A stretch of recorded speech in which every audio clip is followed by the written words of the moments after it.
सभी रामलाल को एमआर का नमस्कार। क्या ऑडियो एंड वीडियो क्लियर है? तो फटाफट वाई टाइप कर दीजिए ताकि आप अपना कार्यक्रम स्टार्ट कर सके, क्योंकि ऑलरेडी हम थोड़ा सा लेट है, पहले से थोड़ा सा लेट है। तो प्लीज फटाफट थम्स अप शो करिए ताकि मुझे पता चल जाए।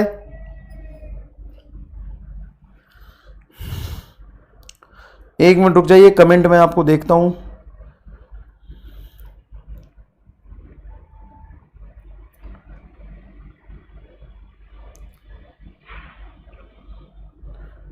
Yes yes yes yes yes yes yes, फटाफट।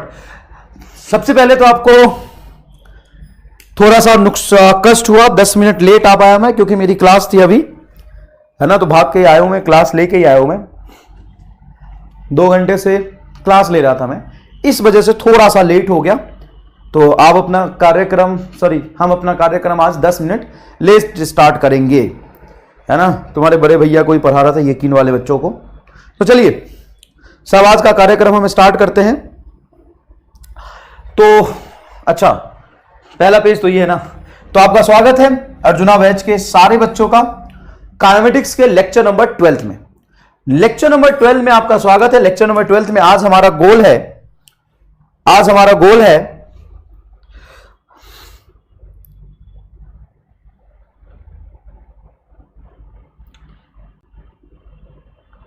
कोई बात नहीं सर, ओके ठीक है बेटा। तो आज हमारा गोल क्या है साहब? तो आज का हमारा जो गोल है वो है मोशन अंडर ग्रेविटी के जो होमवर्क आपको दिए थे उस पे हम थोड़ा सा चर्चा करेंगे। मोशन अंडर ग्रेविटी के होमवर्क पे हम थोड़ा सा चर्चा करेंगे।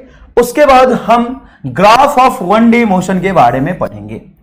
ग्राफिकल रिप्रेजेंटेशन, बहुत सारे बच्चे पहले ही ग्राफ के सवाल पूछ रहे थे, मैंने ग्राफ पढ़ाया ही नहीं और ग्राफ के सवाल बच्चे पूछ रहे थे। अभी हम ग्राफ भी पढ़ाएंगे आपको एंड ग्राफ के सवाल भी पढ़ाएंगे और ग्राफ का कंसेप्ट भी पढ़ाएंगे और उसके बाद आपको मोक्ष भी दिलाएंगे विथ एमआर स्टार। ग्राफ में भी कुछ एमआर स्टार होगा क्या?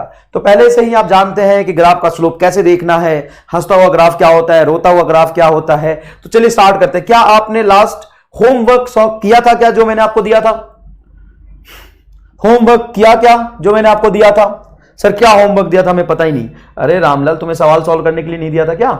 जैसे ये क्वेश्चन है, तो टाइम ऑफ फ्लाइट का एक जनरलाइज फॉर्मूला आया है।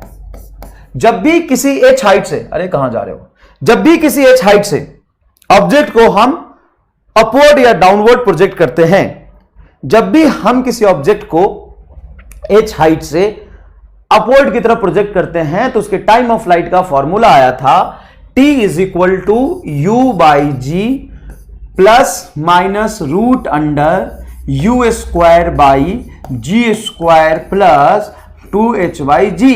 आप कहेंगे सर आपने तो मना किया था इसको याद नहीं रखना है और आप खुद याद करके बैठे हो। क्या करो बेटा, मास्टर हूं, हमें तो याद करना ही पड़ेगा, ठीक है। तो ये वाला हमारा टाइम पीरियड का फॉर्मूला।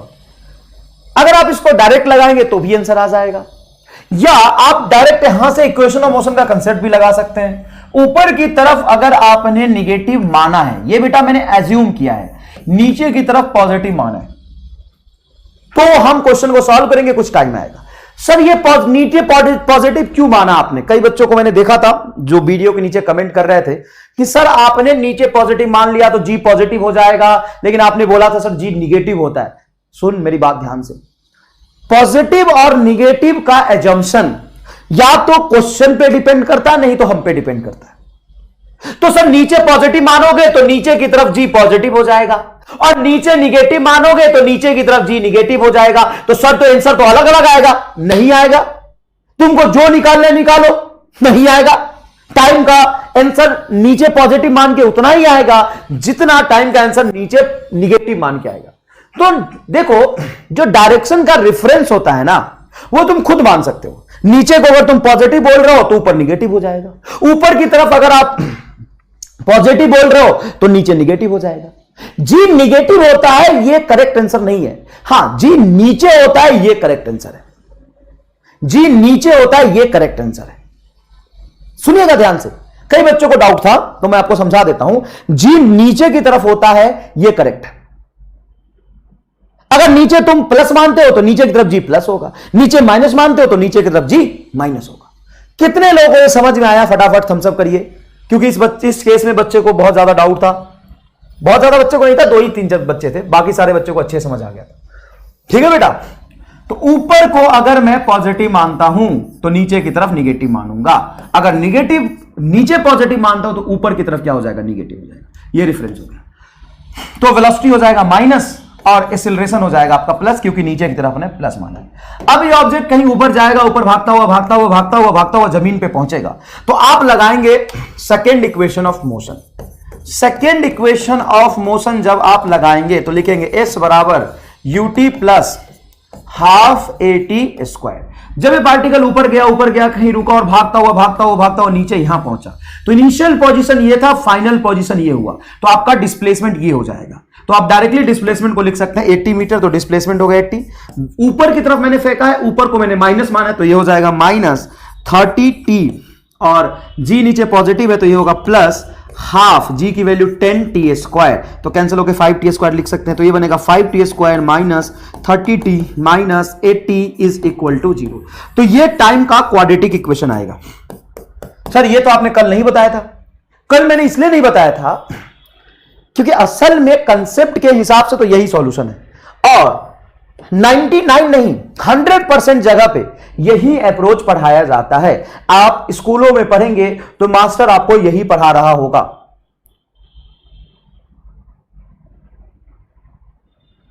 मास्टर आपको यही पढ़ा रहा होगा, ठीक है, मास्टर आपको यही समझा रहा होगा। तो आप कहना कि ठीक है सर, हम एग्जाम में, स्कूल के एग्जाम में बिल्कुल सर ऐसे ही लिखेंगे, लेकिन सर अगर नीट में यह सवाल आ गया तो सर तो हमें इतना समय तो नहीं मिलेगा कि हम क्वाड्रेटिक इक्वेशन लगाएं या फिर इसको सॉल्व करें। सर अगर मैं क्वाड्रेटिक इक्वेशन लगा के सॉल्व करूंगा तो बैठूंगा नीट 2023 में और खत्म होगा नीट 2027 में जाके। हमें तो यह भी नहीं पढ़ाया कोई बात नहीं बेटा। सर वाई मजदूरी when we have MR star. हाँ बेटा, तो इसीलिए यहां पे मैं कहता हूं, बोलो बोलो बबुआ क्या चाहिए, अरे बोलो बोलो बाबू क्या चाहिए? ये मजदूरी चाहिए, ये मजदूरी चाहिए, ये वाला मजदूरी चाहिए? नहीं सर, हमको MR स्टार चाहिए, हम ये रट लेंगे, तुम रामलाल ही रहोगे, इसको भी रटने की कहाँ जरूरत है? तो सर कैसे करेंगे? तो आपको ये बताया था, जब भी ऑब्जेक्ट को मैं यहां से फेंकूंगा तो ऑब्जेक्ट भागता हुआ ऊपर जाएगा और कहीं ना कहीं रुकेगा। तो ऑब्जेक्ट को जब आप थ्रो करते हो और जहां ऑब्जेक्ट रुकता है वहां तक का टाइम निकालने आपको आता है u/g से। आप जानते हो अपवर्ड जर्नी का टाइम हो जाता है सिंपल u/g, u 30 और g हो जाएगा आपका 10, कैंसिल करोगे तो 3 सेकेंड आ गया।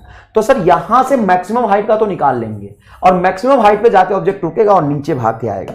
तो यहां से जब नीचे भाग के आएगा तो ये ऊपर 45 गया u स्क्वायर में 2g से, और ये हो गया 125, क्योंकि 45 प्लस 80 होगा 125। अगर कोई ऑब्जेक्ट रेस्ट और कांस्टेंट एक्सेलरेशन g से जर्नी स्टार्ट करता है, rest and constant acceleration g से जर्नी स्टार्ट करता है, तो उसको 5 सेकेंड लगेगा टॉप मोस्ट पॉइंट से ग्राउंड तक आने में। कितना लगेगा उसको? 5 सेकंड लगेगा टॉप मोस्ट पॉइंट से ग्राउंड तक आने में। क्या आपको ये नाली में गिरा दो सर आज? अच्छा, नाली में गिरा देंगे। अब ये सवाल है एग्जैक्टली एम्स 2012 का सवाल है, एम्स 2012 का सवाल है। क्या सवाल था? तो सवाल ये था कि ऑब्जेक्ट को मैंने ऊपर की तरफ प्रोजेक्ट किया 12 मीटर पर सेकेंड स्क्वायर से, और हाइट था 81 मीटर। तो इनमें से कौन सा सही ऑप्शन है? अब चूंकि ये एम्स का सवाल है तो इसमें 4 ऑप्शन तो होंगे ही। हाँ सर, 4 ऑप्शन बिल्कुल होंगे। तो इसमें से कौन सा आंसर सही है? तो फटाफट मैं चाहता हूं कि आप इसको आराम से सॉल्व करें, अब बिना मजदूरी के करें, क्योंकि हम यहां पे हैं आपको डॉक्टर बनाने के लिए, और आपको डॉक्टर बनने में एकदम ही अद्भुत तरीके से जोरदार मदद करेगा MR स्टार। अब यहां पे मैं आपको सच बताऊं, एक सच बता दो, एकदम सच बता रहा हूं, एकदम सच। जब मैंने पढ़ाना शुरू किया था 2013 में, 2013-14 से मैंने 2013-14 के आसपास से मैंने पढ़ाना शुरू कर दिया था। तो जब मैंने पढ़ाना शुरू किया तो ये सवाल आया मेरे सामने। मैंने क्लास में तो नहीं कराया था क्योंकि पढ़ाना शुरू ही किया था, ज्यादा आता नहीं था उस समय, तो क्लास में तो नहीं कराया मैंने। तो बच्चे डाउट लेके आए, और बच्चे डाउट लेके आए तो कहते हैं कि सर आपने जैसे सिखाया कि यहां से यहां तक डिस्प्लेसमेंट अगर नीचे को हम पॉजिटिव मानते हैं तो यहां से यहां तक डिस्प्लेसमेंट हो जाएगा 81 मीटर। तो s बराबर ut plus half AT square का जब हम इक्वेशन लगाते हैं तो डिस्प्लेसमेंट आ गया 81 मीटर, नीचे की तरफ पॉजिटिव मानता हूं तो ऊपर निगेटिव हो जाएगा, तो वेलोसिटी निगेटिव हो गया, ये हो जाएगा -12t प्लस 10/2 t स्क्वायर।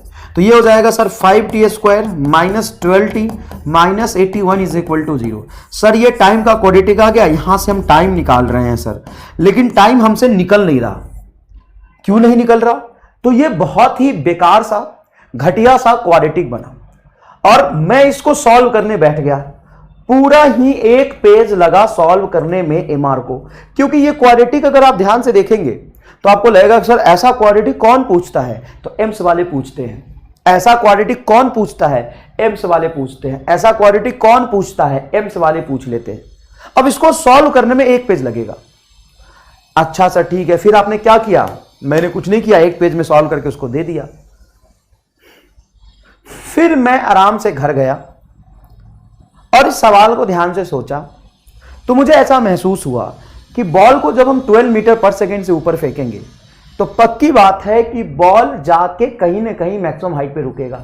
हाँ सर ये तो पक्की बात है, बॉल मैक्सिमम हाइट पे जाके रुकेगा। सर ठीक है, इसको कितना टाइम लगेगा रुकने में? तो t is equal to t of upward journey, t is equal to u है तुम्हारा 12 और g हो गया 10। ये जानते हो कि अपवर्ड जर्नी का जो टाइम होता है वो u/g होता है। तो u हो गया 12 और g की वैल्यू हो गई 10, यह आएगा 1.2 सेकेंड। सर तो 1.2 सेकेंड तो इसको ऊपर जाने में लगेगा और मैक्सिमम हाइट पे ऑब्जेक्ट रुक जाएगा। तो इसको तुम यहां से समझो कि एक ऑब्जेक्ट रेस्ट में है, मतलब ये ऐसा मोशन हो गया कि मैं इसको ड्रॉप कर रहा हूं। रुकने का मतलब क्या हो गया कि ऊपर फेंकने का जो इफेक्ट था खत्म हो गया, मैक्सिमम हाइट पे ऑब्जेक्ट रुका। हाँ सर रुका तो रेस्ट में है। अब फिर ये acceleration due to gravity a is equal to g की वजह से नीचे भागता हुआ आएगा।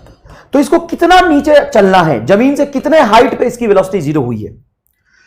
बेटा एम्स का सवाल है ये, जाके देख लेना जाके, एम्स का सवाल है ये, कितने हाइट पे ये रुका है।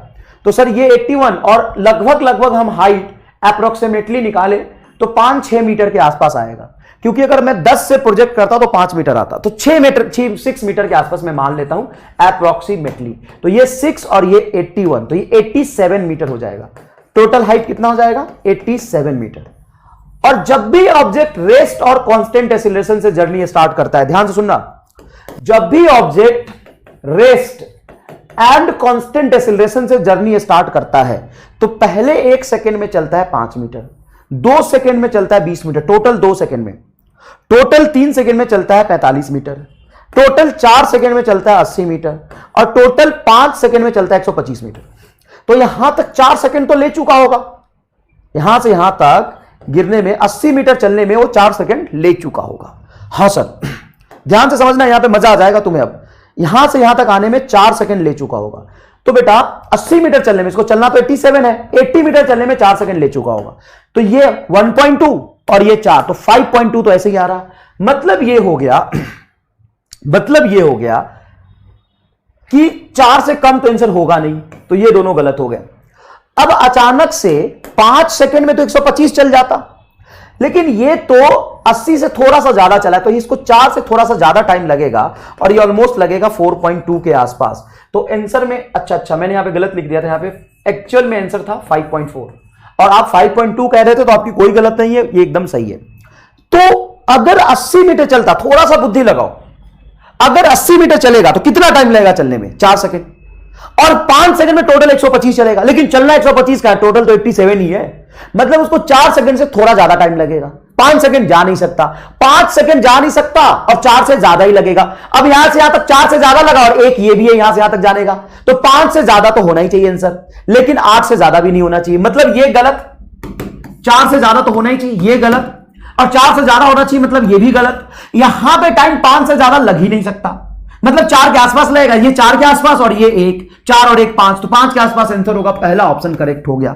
बताओ ये समझ आया कि नहीं है? तुम ये बताओ कि 87 मीटर चलने में रेस्ट से अगर कोई जर्नी स्टार्ट कर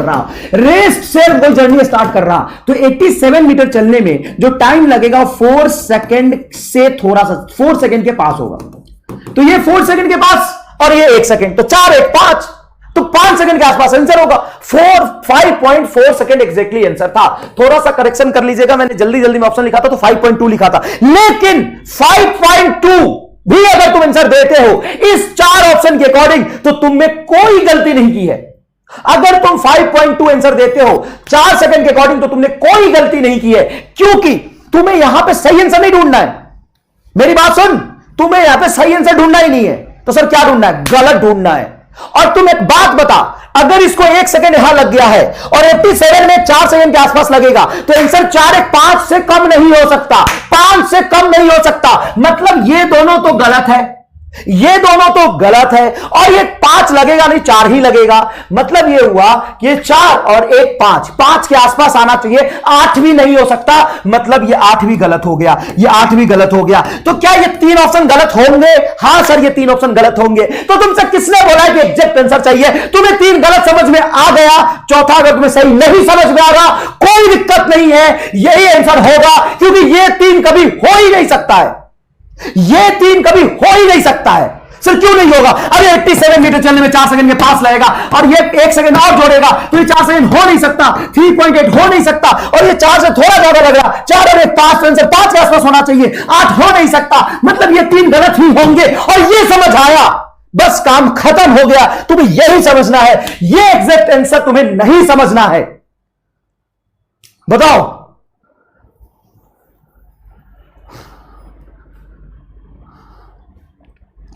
बता।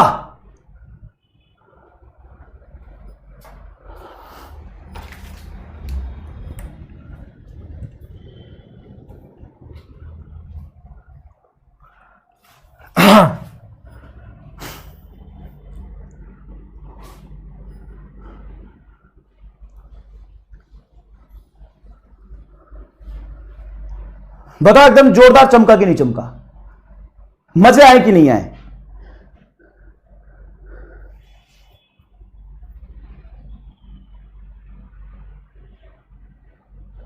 हां, यही चाहिए, यही रिस्पॉन्स मुझे चाहिए, यही रिस्पॉन्स चाहिए जो दिख रहा है सामने, यही रिस्पॉन्स चाहिए मुझे।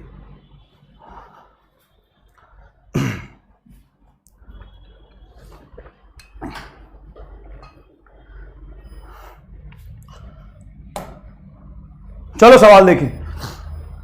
Ball is projected up with speed u from height h and collide with 3u at ground. Projected up, ball is projected up with u from height h, मतलब ग्राउंड से h हाइट पे एक है tower, ground से h height पे एक है tower. यहां से बॉल को u रफ्तार से मैंने ऊपर फेंका है। मजे आए? मजे आए? नाले में गिरा दिया हमने, बहुत सही, गजब सर।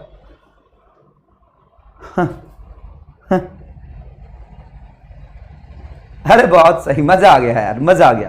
तुम्हारे कमेंट देख के मतलब एनर्जी और डबल कर दूंगा मैं। मजा आ गया साहब, मजा आ गया, गजब कर दिया सर, चमक गया सर, एकदम ही गर्दा सर।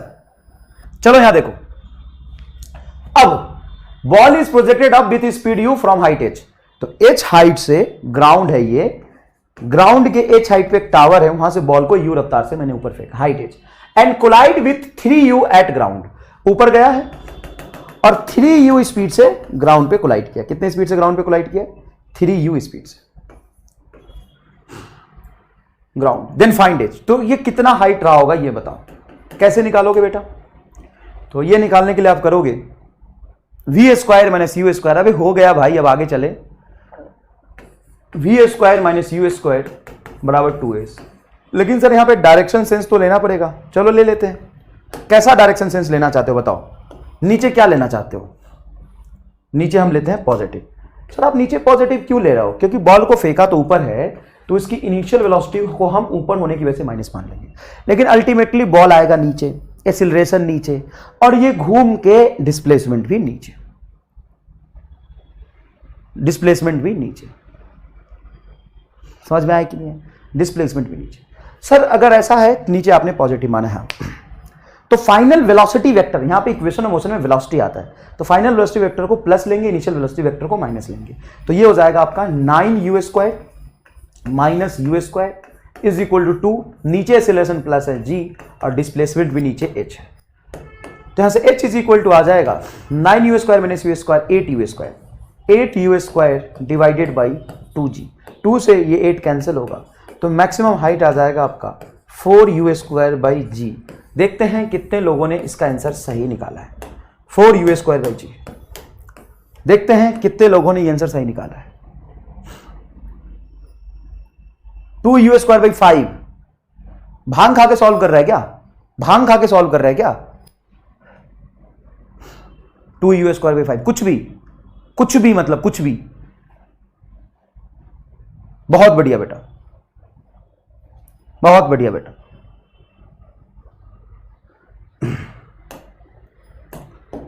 चलो इधर देखो,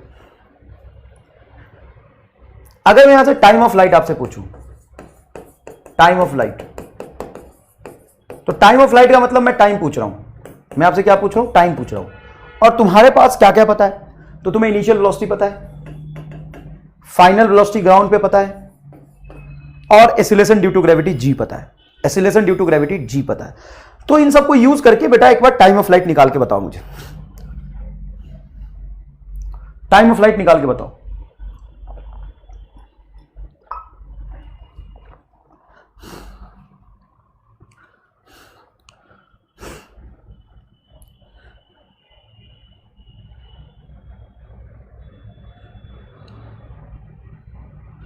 बताओ, टाइम ऑफ लाइट निकालो, टाइम ऑफ लाइट। यू तो पॉजिटिव हो जाएगा निखिल गुप्ता। हां, अगर आप अपवर्ड डायरेक्शन को पॉजिटिव मानेंगे तो ये जो यू है आपका, ये पॉजिटिव हो जाएगा और नीचे वाला निगेटिव हो जाएगा। आप उस हिसाब से सॉल्व कर ले, कोई दिक्कत नहीं है।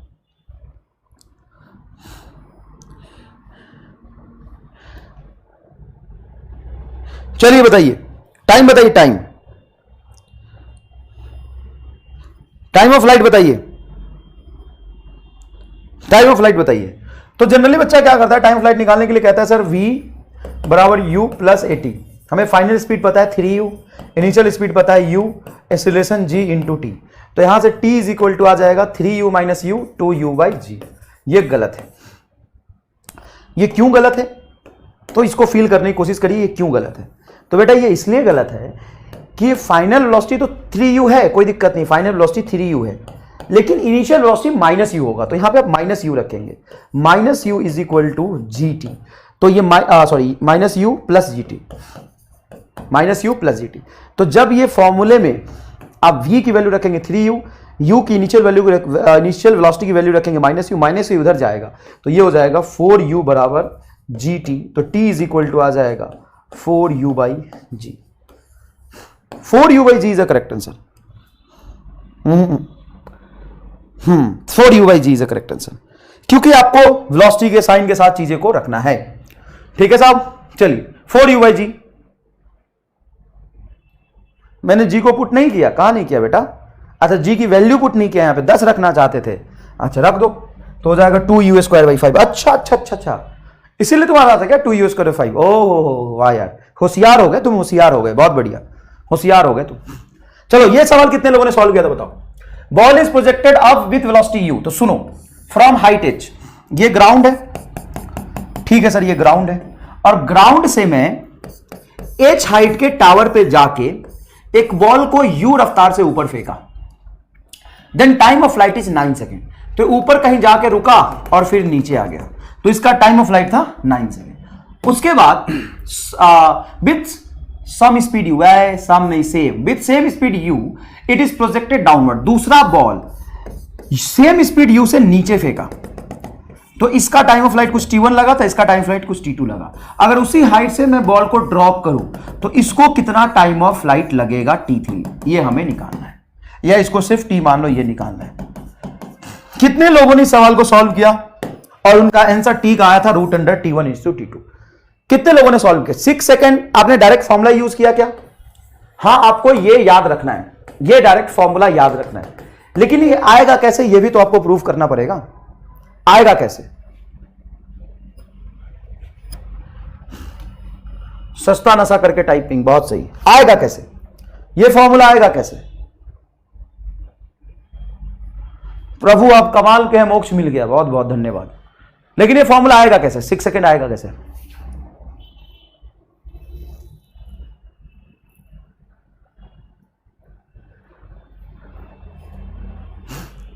चलो देखो, तो पहले ये इक्वेशन ऑफ मोशन लगाते तो नीचे की डायरेक्शन को हम प्लस मान लेते हैं, ऊपर की डायरेक्शन को माइनस मान लेते हैं।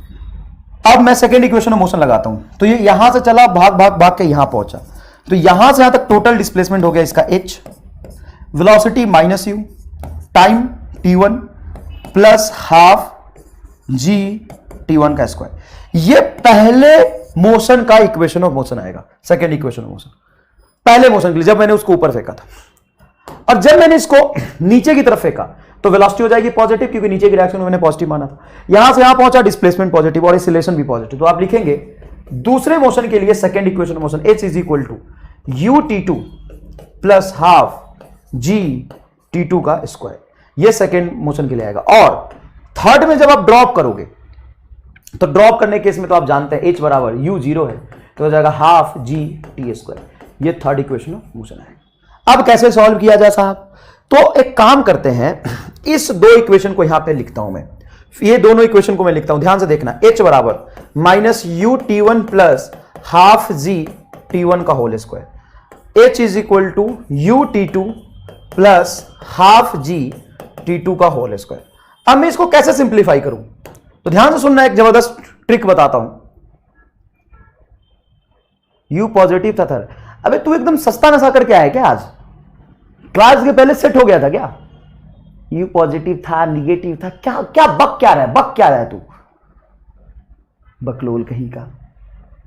पॉजिटिव था, नीचे फेंका, नीचे की डायरेक्शन को पॉजिटिव माने तो ये पॉजिटिव होगा, ऊपर फेंका है तो ये निगेटिव होगा।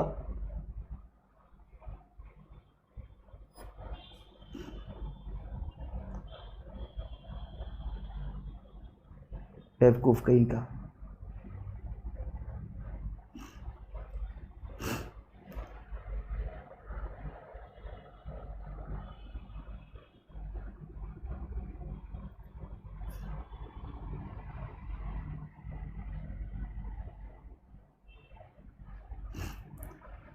चला एक गधा कहीं का, पॉजिटिव नेगेटिव की अकल नहीं है और आ गए यहां पे डॉक्टर बनने। अब इसको हम सिंप्लीफाई कैसे कर सकते हैं? तो एक आसान तरीका है, इसको मैं जोड़ूंगा तो ये कट जाएगा क्या? नहीं कटेगा सर, ये t2 है, ये t1 है। तो एक काम करता हूं, इक्वेशन 1 में मैं मल्टीप्लाई कर देता हूं t2 से, और इक्वेशन सेकेंड में मैं मल्टीप्लाई कर देता हूं t1 से। जो इक्वेशन सेकंड था उसको t2 से मल्टीप्लाई कर दिया, सेकंड को मैंने t1 से मल्टीप्लाई कर दिया। तो जब मैं ऐसा करूंगा तो ये हो जाएगा बेटा ht2, ये होगा ht1। जब मैं ऐड करूंगा तो h बाहर आ जाएगा, ये बचेगा आपका t2 प्लस ये बचेगा आपका t1। ये हो जाएगा माइनस u t1 t2, ये हो जाएगा प्लस u t1 t2।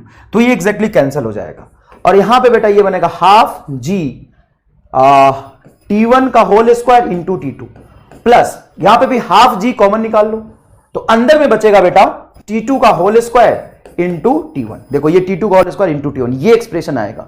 ठीक है सर, ये एक्सप्रेशन आ गया। अब थर्ड इक्वेशन ऑफ मोशन से h को मैं लिख सकता हूं हाफ जी टी स्क्वायर, तो इसको मैं लिख सकता हूं half g t square is equal to half g, यहां से t1 t2 को कॉमन निकाल लेता हूं। ओ सॉरी, h को मैं लिख सकता हूं हाफ जी टी स्क्वायर, तो h को यहां पे h को मैंने इस इक्वेशन से पुट किया half g t square, half g t square, यहां पे बच गया तुम्हारा t1 प्लस t2। थोड़ा सा मैथमेटिक्स यहां पे करना पड़ेगा, हर बार तुम्हें नहीं करना है, ध्यान से देखना, मैं तुम्हें क्या सिखाऊंगा। Half g t1 into t2 common निकाल लो, तो बेटा यहां पे t1 इंटू t2 कॉमन निकलेगा तो यहां पे बचेगा t1, यस सर बचेगा t1, और यहां पे बचेगा t2। अब ध्यान से बस देखना एक जोरदार टर्म कि g/2 से ये g/2 कैंसिल हो गया, t1 प्लस t2 से t1 प्लस t2 कैंसिल हो गया, तो इधर बचा t स्क्वायर, इधर बचा t1 इंटू t2, तो t इज इक्वल टू आ जाएगा root under t1 into t2। यही फॉर्मूला लिख दिया था मैंने। ऊपर फेंका तो t1 टाइम लगा था 9 सेकेंड, नीचे फेंका तो लगा था 4 सेकेंड, रूट 36 मतलब ये आ जाएगा 6 सेकेंड, ये करेक्ट आंसर। तो एक बार को मैंने इसका एमआर स्टार प्लीज, तो ये क्या था? एकदम भूखे नंगे हो क्या एमआर स्टार के लिए? एकदम भिखारी बन गए हो क्या? मैंने बोला था पहले संघर्ष फिर एमआर स्टार, तो संघर्ष करने के लिए तैयार रहो, नहीं तो तुम्हारे जीवन में कुछ नहीं मिलेगा। फिर खेतों में संघर्ष करते रहना, समझ में आया कि नहीं है? फिर खेतों में संघर्ष करते रहना।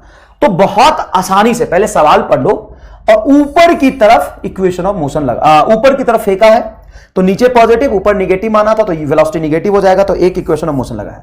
सेकंड मैंने नीचे की तरफ फेंका तो दूसरा इक्वेशन ऑफ मोशन लगाया इसके लिए, और थर्ड में मैंने ड्रॉप किया था तो ये इक्वेशन ऑफ मोशन लगाया। इस दोनों इक्वेशन को मैंने ऐड किया, इसको मैंने T2 से मल्टीप्लाई कर दिया दोनों तरफ, और इसको मैंने T1 से मल्टीप्लाई कर दिया दोनों तरफ। जब मैं इसको ऐड करूंगा तो ये सिंप्लीफाई होके T बराबर root under T1 into T2 आ जाएगा।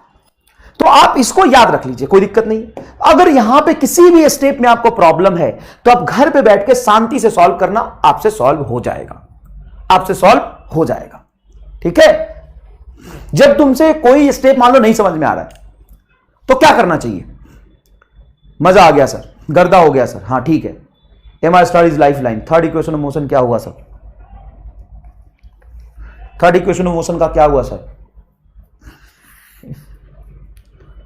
पहले युगांडा से बाहर निकल तब समझ आएगा। सुनो ध्यान से, सुनो ध्यान से। जब तुम्हें किसी स्टेप में दिक्कत हो या कुछ ना समझ में आए तो क्या करना चाहिए? सर ना आंख बंद करके ना रिपीट रिपीट लिखना चाहिए। मारूंगा थप्पड़ 180 डिग्री से घूम जाएगा। सर 360 डिग्री से लोग घुमाते, आप 180 से क्यों घुमा रहे हो? क्योंकि मैं तुम्हारी शक्ल नहीं देखना चाहता हूं जो बैगन और आलू की तरह है। थप्पड़ मारोगा 180 से घूम जाएगा और निकल लेगा यहां से। 360 से घुमाऊंगा तो वही शक्ल फिर देखने को मिलेगा, क्या फायदा? तो मैं 360 से नहीं घुमाता, 180 से घुमा दूंगा थप्पड़ मार के। क्या करना चाहिए? तो जिस भी स्टेप में प्रॉब्लम उसको लिख लेना चाहिए और घर पे ढंग से खुद से सॉल्व करना चाहिए, एक एक लाइन सॉल्व करना चाहिए, तब आएगा समझ। बिना कलम चलाए चीजें समझ नहीं आती। चलो इधर देखो, टाइम ऑफ फ्लाइट बताइए। अब क्या किया मैंने, 80 मीटर हाइट से एग्जैक्टली 80 मीटर की हाइट से बॉल को ऊपर ना फेंक के नीचे की तरफ फेंक दिया। सर अगर बॉल को नीचे की तरफ फेंक दिया और 80 मीटर के हाइट से नीचे की तरफ फेंका है, अब आपसे पूछना है टाइम ऑफ फ्लाइट। तो कैसे निकालेंगे सर टाइम ऑफ फ्लाइट? तो यहां पे हम सबसे आसान अप्रोच आपको बताने की कोशिश कर रहे हैं। अगर आप यहां पे सेकेंड इक्वेशन ऑफ मोशन लगाएंगे, चलिए मैं लगाता हूं, क्योंकि इक्वेशन ऑफ मोशन अप्लाई करने तो आना ही चाहिए आपको।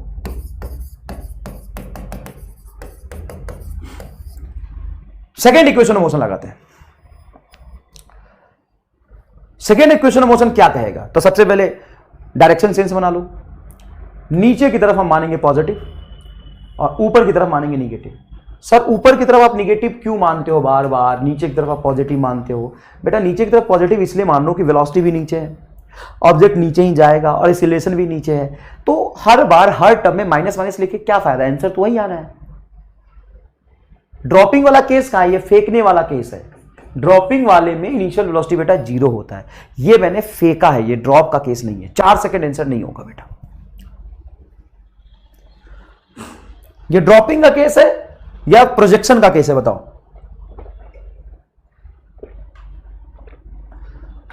ड्रॉपिंग का केस है या प्रोजेक्शन का केस है? सर ये प्रोजेक्शन का केस है। Ball is projected downward, ball is throne downward, ball is throne downward, ball is projected downward, ये प्रोजेक्शन का केस है। अच्छा अच्छा अच्छा अच्छा, ये किसका केस है? प्रोजेक्शन का केस है। ठीक है सर। तो सेकेंड इक्वेशन ऑफ मोशन जब लगाओगे तो इक्वेशन लिखोगे एस बराबर UT plus half eighty square. यहां से भागता हुआ बॉल ग्राउंड तक पहुंचा तो डिस्प्लेसमेंट कितना हो गया? 80 मीटर। वेलोसिटी भी पॉजिटिव है 30 टी और एक्सीलरेशन भी पॉजिटिव है, तो plus half g t square. इसको रख दोगे तो 5t स्क्वायर आ जाएगा। तो आ गया 5t square plus 30t minus 80 is equal to 0। यहां पे 5 से कैंसिल कर दोगे तो आ जाएगा t square plus 60 minus 16 is equal to 0। सही बात है क्या? अब इसको सॉल्व करोगे तो टी स्क्वायर बाइफरकेट कर दोगे तो ये हो जाएगा तुम्हारा 8t minus 2t minus 16 is equal to 0। यहां से t कॉमन ले लो तो ये आएगा t प्लस 8 और यहां से -2 कॉमन लोगे तो ये भी आ जाएगा t plus 8 is equal to 0। तो जब इसको आप सॉल्व करोगे, जब आप इस इक्वेशन को सॉल्व करोगे, इस इक्वेशन को सॉल्व करोगे तो ये होगा t प्लस 8, यहां पे t प्लस 8 कॉमन आ जाएगा तो ये बचेगा t minus 2 is equal to 0। ये आपने 9th क्लास में सीखा है। अभी दोनों इज इक्वल टू 0 तो t इज इक्वल टू आएगा -8, तो -8 हो नहीं सकता, t इज इक्वल टू आएगा 2, तो ये आ जाएगा 2 second is your correct answer. Sir ये ज्यादा लंबा नहीं हो गया? 8 and 2 नहीं बेटा, 8 एक्चुअल में निगेटिव आ जाएगा, तो निगेटिव टाइम नहीं आ सकता, इसलिए 8 नहीं आंसर होगा। आप सही कह रहे हैं, कोई बात नहीं, हाँ 2 सेकेंड आ जाएगा।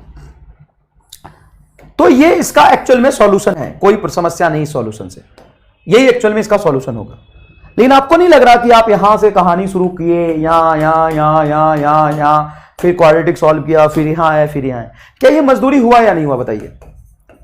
क्या ये मजदूरी हो गया? सर इस मजदूरी से बचने के लिए हम क्या कर सकते हैं? मजदूरी से बचने के लिए आप ये कर सकते हो कि देखो थर्ड इक्वेशन ऑफ मोशन लगा के ना, ये 80 मीटर हाइट है, इनिशियल वेलोसिटी 30, तो यहां पे फटाक से फाइनल वेलोसिटी एक ही लाइन में आ जाएगा। कैसे? देखो v square minus u square बराबर, देखो यहां third equation of motion use करते हैं, तो फाइनल वेलोसिटी का whole square is equal to होगा u स्क्वायर प्लस 2gh, तो v इज इक्वल टू आ जाएगा रूट अंडर u कितना है, तो 30 का होल स्क्वायर क्या हो जाएगा 900 प्लस 2, g का वैल्यू 10 और h हो गया तुम्हारा 80, ये 800 2 1600 1600 900 2500, रूट अंडर 25 हो गया 50, तो वेलोसिटी आ गया तुम्हारा फाइनल 50।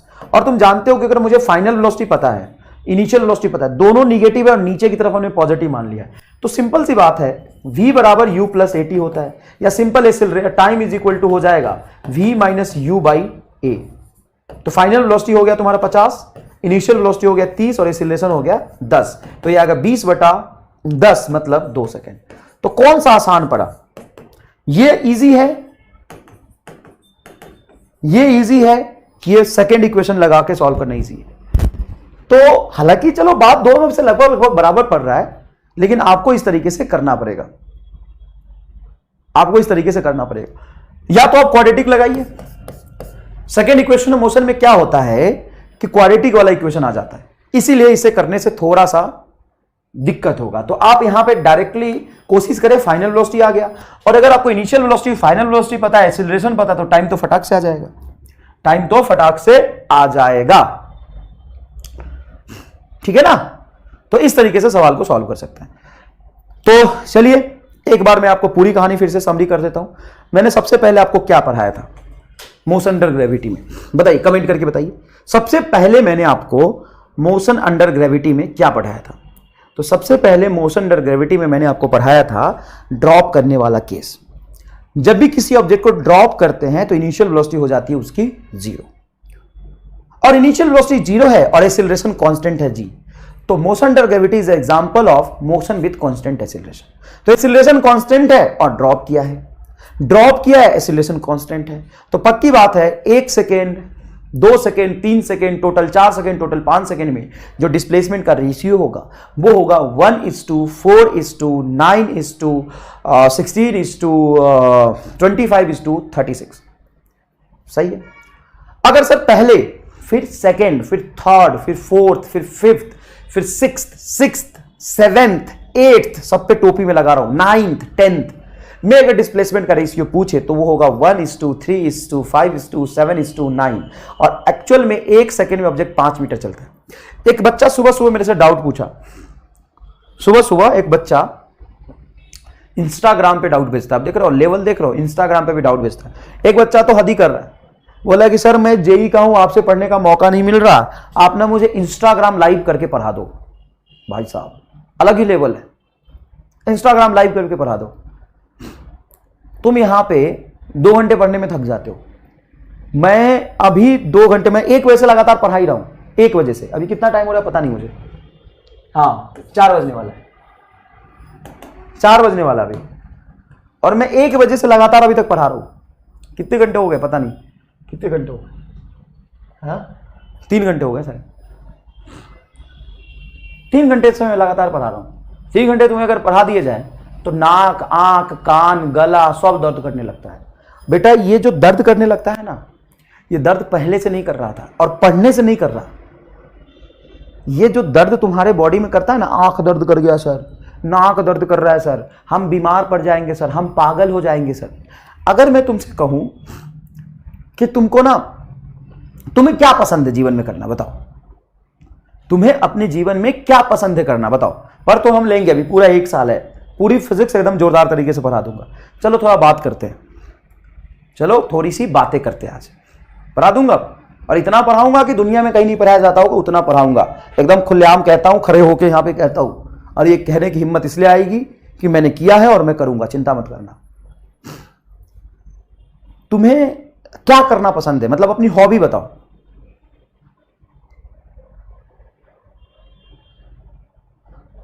अपनी हॉबी बताओ, तुम्हें क्या करना पसंद है? ड्राइंग करना पसंद है, रॉकेट उड़ाना पसंद है, एक गाड़ी को धक्के देना पसंद है, धक्के खाना पसंद है, सॉन्ग, अच्छा, hard work, singing, dancing, doctor बनना पसंद है, ड्राइंग करना पसंद है, जो भी आपकी जो भी मर्जी का काम है वो बताइए। डांसिंग, अरे थोड़ा धीरे धीरे भाई, थोड़ा धीरे धीरे, तभी तो। क्रिकेट, स्लीपिंग, हाँ सोना पसंद है, हमेशा के लिए सो जाए यार, तू ऐसे ही धरती पे बोझ है। सोना पसंद है सर, तो सोता ही रहना, क्या करेगा जी उठ के, तू हमेशा के लिए सो जाए यार, वैसे भी क्या करेगा, धरती पे बोझ ही है तू।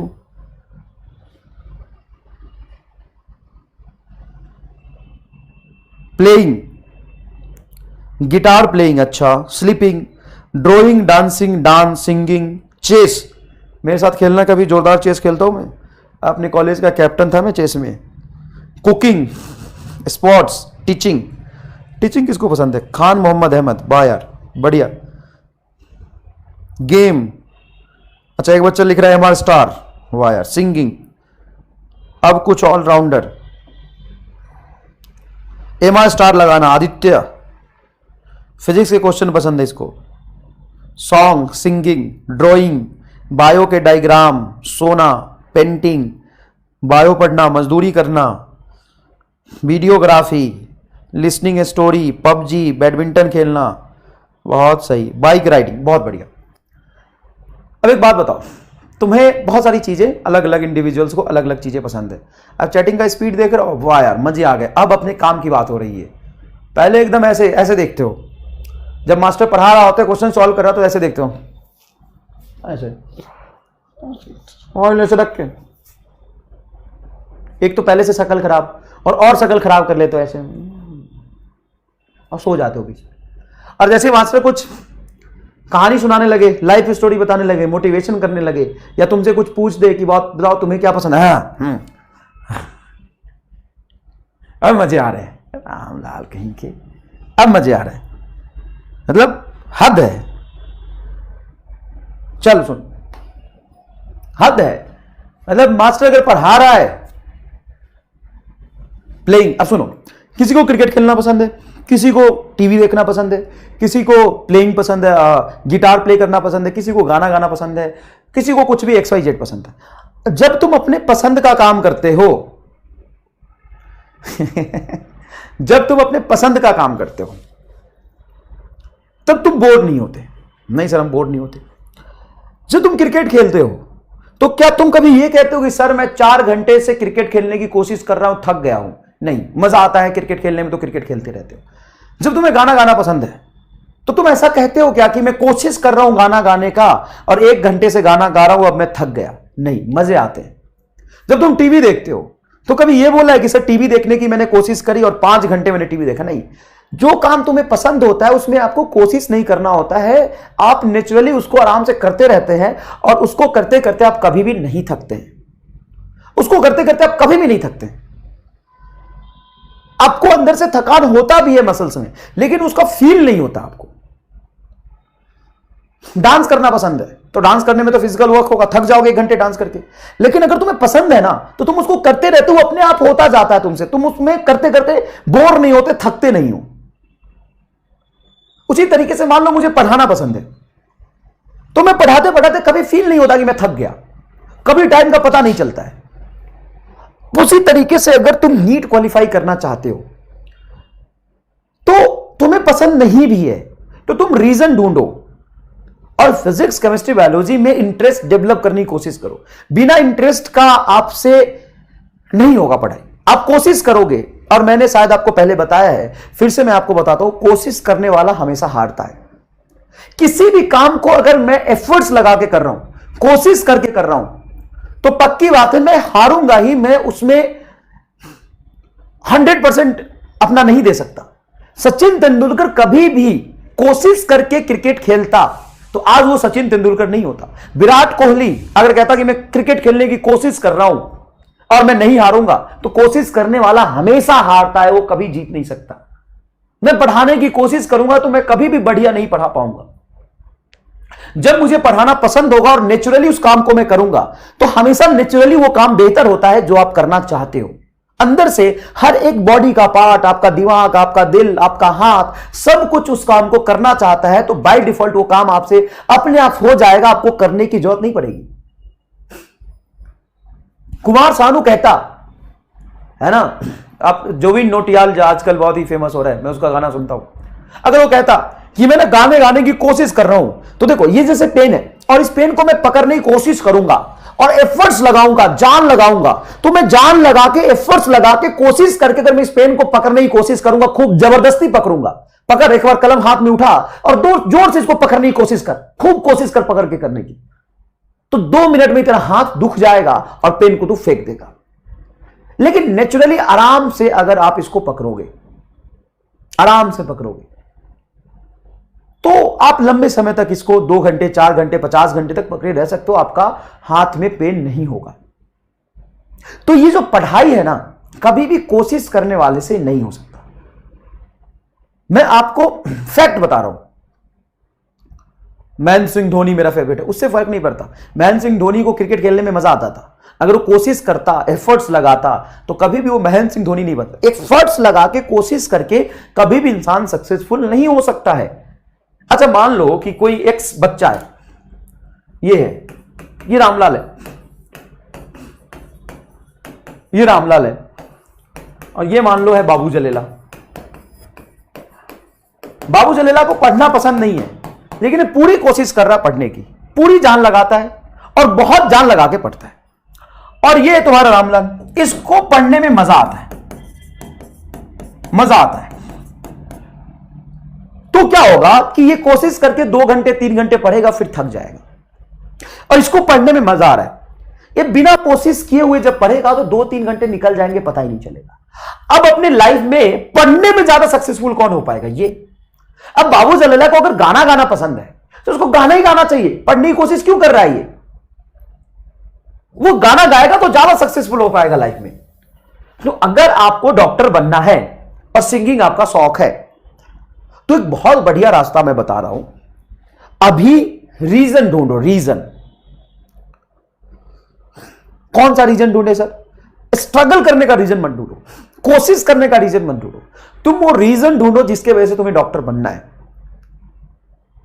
और फिर तुम्हें अपने आप धीरे धीरे मजा आने लगेगा, इंटरेस्ट आने लगेगा, और जब इंटरेस्ट आने लगेगा तब तुम्हें उस काम को करने में समय का पता नहीं लगेगा और तुम उस काम को बेहतर तरीके से कर सकते हो। और जब तुम कॉलेज में चले जाओगे तो मत पढ़ना, मत पढ़ना। अगर तुम्हें पढ़ना नहीं है तो मैं बोल रहा हूं मत पढ़ना। तो सर क्या होगा? कॉलेज में चले जाओगे, अगर तुम्हें पढ़ने में इंटरेस्ट है तो पढ़ो, मैं मना नहीं कर रहा, लेकिन तुम अगर एक कॉलेज में चले जाते हो, बहुत दम लगा के तुम चलेगा और तुम्हारा सिंगिंग शौक है, तो कॉलेज में फेस्ट होता है। सर फेस्ट का मतलब क्या है? फेस्ट का मतलब यह है कि हर कॉलेज में सितंबर, अक्टूबर, नवंबर के टाइम पे एक कॉलेज फेस्ट ऑर्गेनाइज करता है, जिसमें सारे कुछ होते हैं, गेम होता है, सिंगिंग होता है, चेस होता है, बैडमिंटन होता है, और दूसरे कॉलेज के बच्चे वहां पे जाके पार्टिसिपेट करते हैं। फिर वहां पे क्या होता है कि सारे बॉलीवुड के लोग आते हैं, बॉलीवुड के लोग आते हैं, फिर आपकी परफॉर्मेंस को देखते हैं और आपको मौका देते हैं। अगर आपको बहुत अच्छे लेवल पे कुछ करना है तो आपको कॉलेज वो प्लेटफॉर्म प्रोवाइड करता है अच्छा करने का। आप देखो बहुत अच्छे मॉडलिंग, शाहरुख खान हिंदू कॉलेज से पढ़ा है, मेरे कॉलेज से पढ़ा है, अमिताभ बच्चन, जॉन अब्राहम, ये सारे हिंदू कॉलेज से पढ़े हैं। अमिताभ बच्चन किरोड़ी मल कॉलेज से पढ़ा है, बहुत सारे लोग, गौतम गंभीर। तो होता क्या है कि एक कॉलेज फेस्ट ऑर्गेनाइज करता है, उसमें सारे कॉलेज, दूसरे कॉलेज के बच्चे जाते हैं, दूसरा कॉलेज फेस्ट ऑर्गेनाइज करता है, फिर उसमें दूसरे कॉलेज के बच्चे जाते हैं, और वहां पे हॉलीवुड, बॉलीवुड, क्रिकेटर्स, कपिल शर्मा से लेके कपिल देव भी आते हैं, है ना।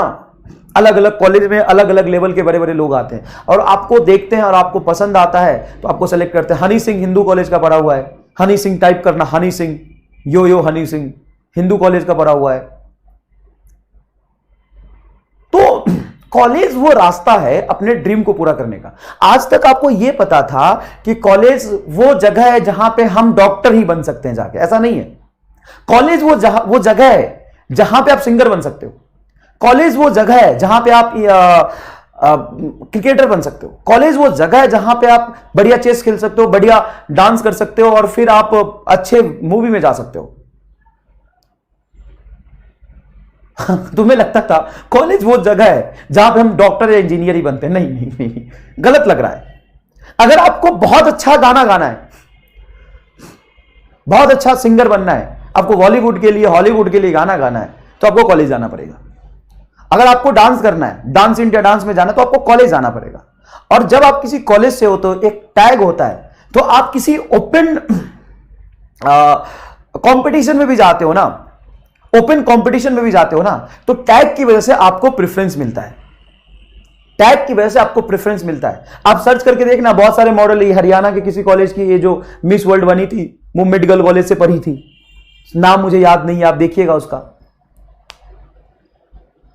तो हर चीज आपको जो कुछ बनना है वो मेडिकल कॉलेज ही आपको बना पाएगा, क्योंकि इंजीनियर कॉलेज भी बना, इंजीनियरिंग कॉलेज से भी यही होता है, मेडिकल कॉलेज में भी यही होता है। सुशांत सिंह राजपूत, यस सुशांत सिंह राजपूत, हिंदू कॉलेज से मैं पढ़ा हूं। चेस खेलता था मैं, लेकिन बाद में पढ़ाने लग गया। तो आपको अच्छा डॉक्टर बनना है तो आपको कॉलेज जाना पड़ेगा। आपको अच्छा सिंगर बनना है तो भी आपको नीट क्वालिफाई करके कॉलेज जाना पड़ेगा। आपको अच्छा डांस करना है तो भी आपको कॉलेज जाना पड़ेगा। आपको अच्छा सिंगर बनना है तो भी आपको कॉलेज जाना पड़ेगा। आपको अच्छा क्रिकेटर बनना है तो भी आपको कॉलेज जाना पड़ेगा। वहीं से सारा रास्ता खुलता है। हाँ, मतलब जीके तुम्हारा बहुत जोरदार है, एक काम कर, तू एसएससी की तैयारी कर ले। हाँ, बहुत सही जवाब, बहुत सही जवाब आप बता रहे हैं, सब पता है आपको। तो आपको जीवन में कुछ भी अच्छा करना है तो आपको कॉलेज जाना ही पड़ेगा। तो सर कॉलेज जाएंगे कैसे? कॉलेज जाएंगे हम अच्छे से पढ़ाई करके। लेकिन पढ़ाई में तो एफर्ट्स लगता है, जान लगाना पड़ता है। नहीं, आप एफर्ट्स लगाएंगे, जान लगाएंगे, कोशिश करेंगे तो आप अच्छा पढ़ाई नहीं कर सकते। तो अच्छा पढ़ाई सर हम कैसे करें? अच्छा पढ़ाई करने के लिए आपको इंटरेस्ट डेवलप करना पड़ेगा। अरविंद केजरीवाल, वाह यार, हाँ, बहुत अच्छा पॉलिटिशियन बनना है। एक और ऑप्शन मैं भूल गया था, आपको बहुत अच्छा पॉलिटिशियन बनना है तो भी आपको कॉलेज में जाना पड़ेगा। आप एक एक नाम ले लो ना, एक एक नाम ले लो। कपिल सिब्बल, कपिल सिब्बल यूनिवर्सिटी ऑफ दिल्ली से लॉ पास आउट है। अरुण जेटली यूनिवर्सिटी ऑफ दिल्ली से लॉ पास आउट है। और तुम्हारी जो एजुकेशन मिनिस्टर थी अभी, ये सारे लोग वहीं से पास आउट है भाई, सारे लोग वहीं से पास आउट है। हाँ, अलग सर भी इंजीनियरिंग कॉलेज से पास आउट है। बहुत बढ़िया इंजीनियरिंग कॉलेज से, ट्रिपल आईटी इलाहाबाद, बहुत ही जोरदार कॉलेज है, बहुत ही जोरदार कॉलेज है, बहुत अच्छी रैंक है उसकी। ट्रिपल आईटी इलाहाबाद से पास आउट है सर शायद, या कानपुर है, पता नहीं कहां है। चलो मोदी जी वो एक्सेप्शन है, कुछ एक्सेप्शन भी होते हैं। नेता बनना है सर, नेता बनना है तो भी कॉलेज में जाना पड़ेगा। वहां पे इलेक्शन होता है ना, कॉलेज प्रेसिडेंट का, वहीं से सब लोग यहां निकल के आए हैं। लालू यादव सर चलो बकलोली कम करो, इधर आ जाओ। तो ग्राफ की कहानी तो हमने बहुत पहले पढ़ा था कि ग्राफ क्या करता है, तो दो फिजिकल क्वांटिटी के रिलेशन को बताता है। अब हमें पढ़ना है graph for 1D motion, for 1D motion. तो 1D मोशन में क्या क्या चीजें हो सकती है? मोशन में ऑब्जेक्ट की पोजीशन चेंज हो सकती है, वेलोसिटी आ सकता है, एक्सीलरेशन आ सकता है। आईपीएस बनना है तो भी कॉलेज जाना पड़ेगा, आईपीएस बनना है तो भी कॉलेज जाना पड़ेगा। चलो देखो इधर, तो 1D मोशन में किस किस चीज का वेरिएशन हो सकता है? पोजीशन का टाइम के साथ, वेलोसिटी का टाइम के साथ, एक्सीलरेशन का टाइम के साथ। तो 1D मोशन के लिए जब हम ग्राफ बनाएंगे तो हमें पोजीशन, वेलोसिटी, डिस्टेंस, डिस्प्लेसमेंट का वेरिएशन टाइम के साथ देखना होगा। तो सबसे पहला ग्राफ हम बनाते हैं, सबसे पहला ग्राफ हम बनाते हैं position versus time, position versus time. Object का पोजीशन टाइम के साथ कैसे चेंज होता है?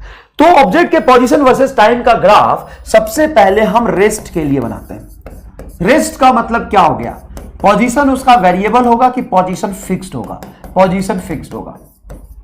टाइम, तो टाइम को कोई भी नहीं रोक सकता है, आज तक कोई पैदा नहीं लिया जो टाइम के वेरिएशन को रोक दे। तो ये है आपका एक्स पोजीशन, एक्स कोऑर्डिनेट में जहां ओरिजिन से जितने भी लोकेशन पे ऑब्जेक्ट होगा उसकी पोजीशन एक्स है और टाइम टी है। अब ये ग्राफ हमें रेस्ट के लिए बनाना है, ऑब्जेक्ट का पोजीशन चेंज नहीं हो रहा,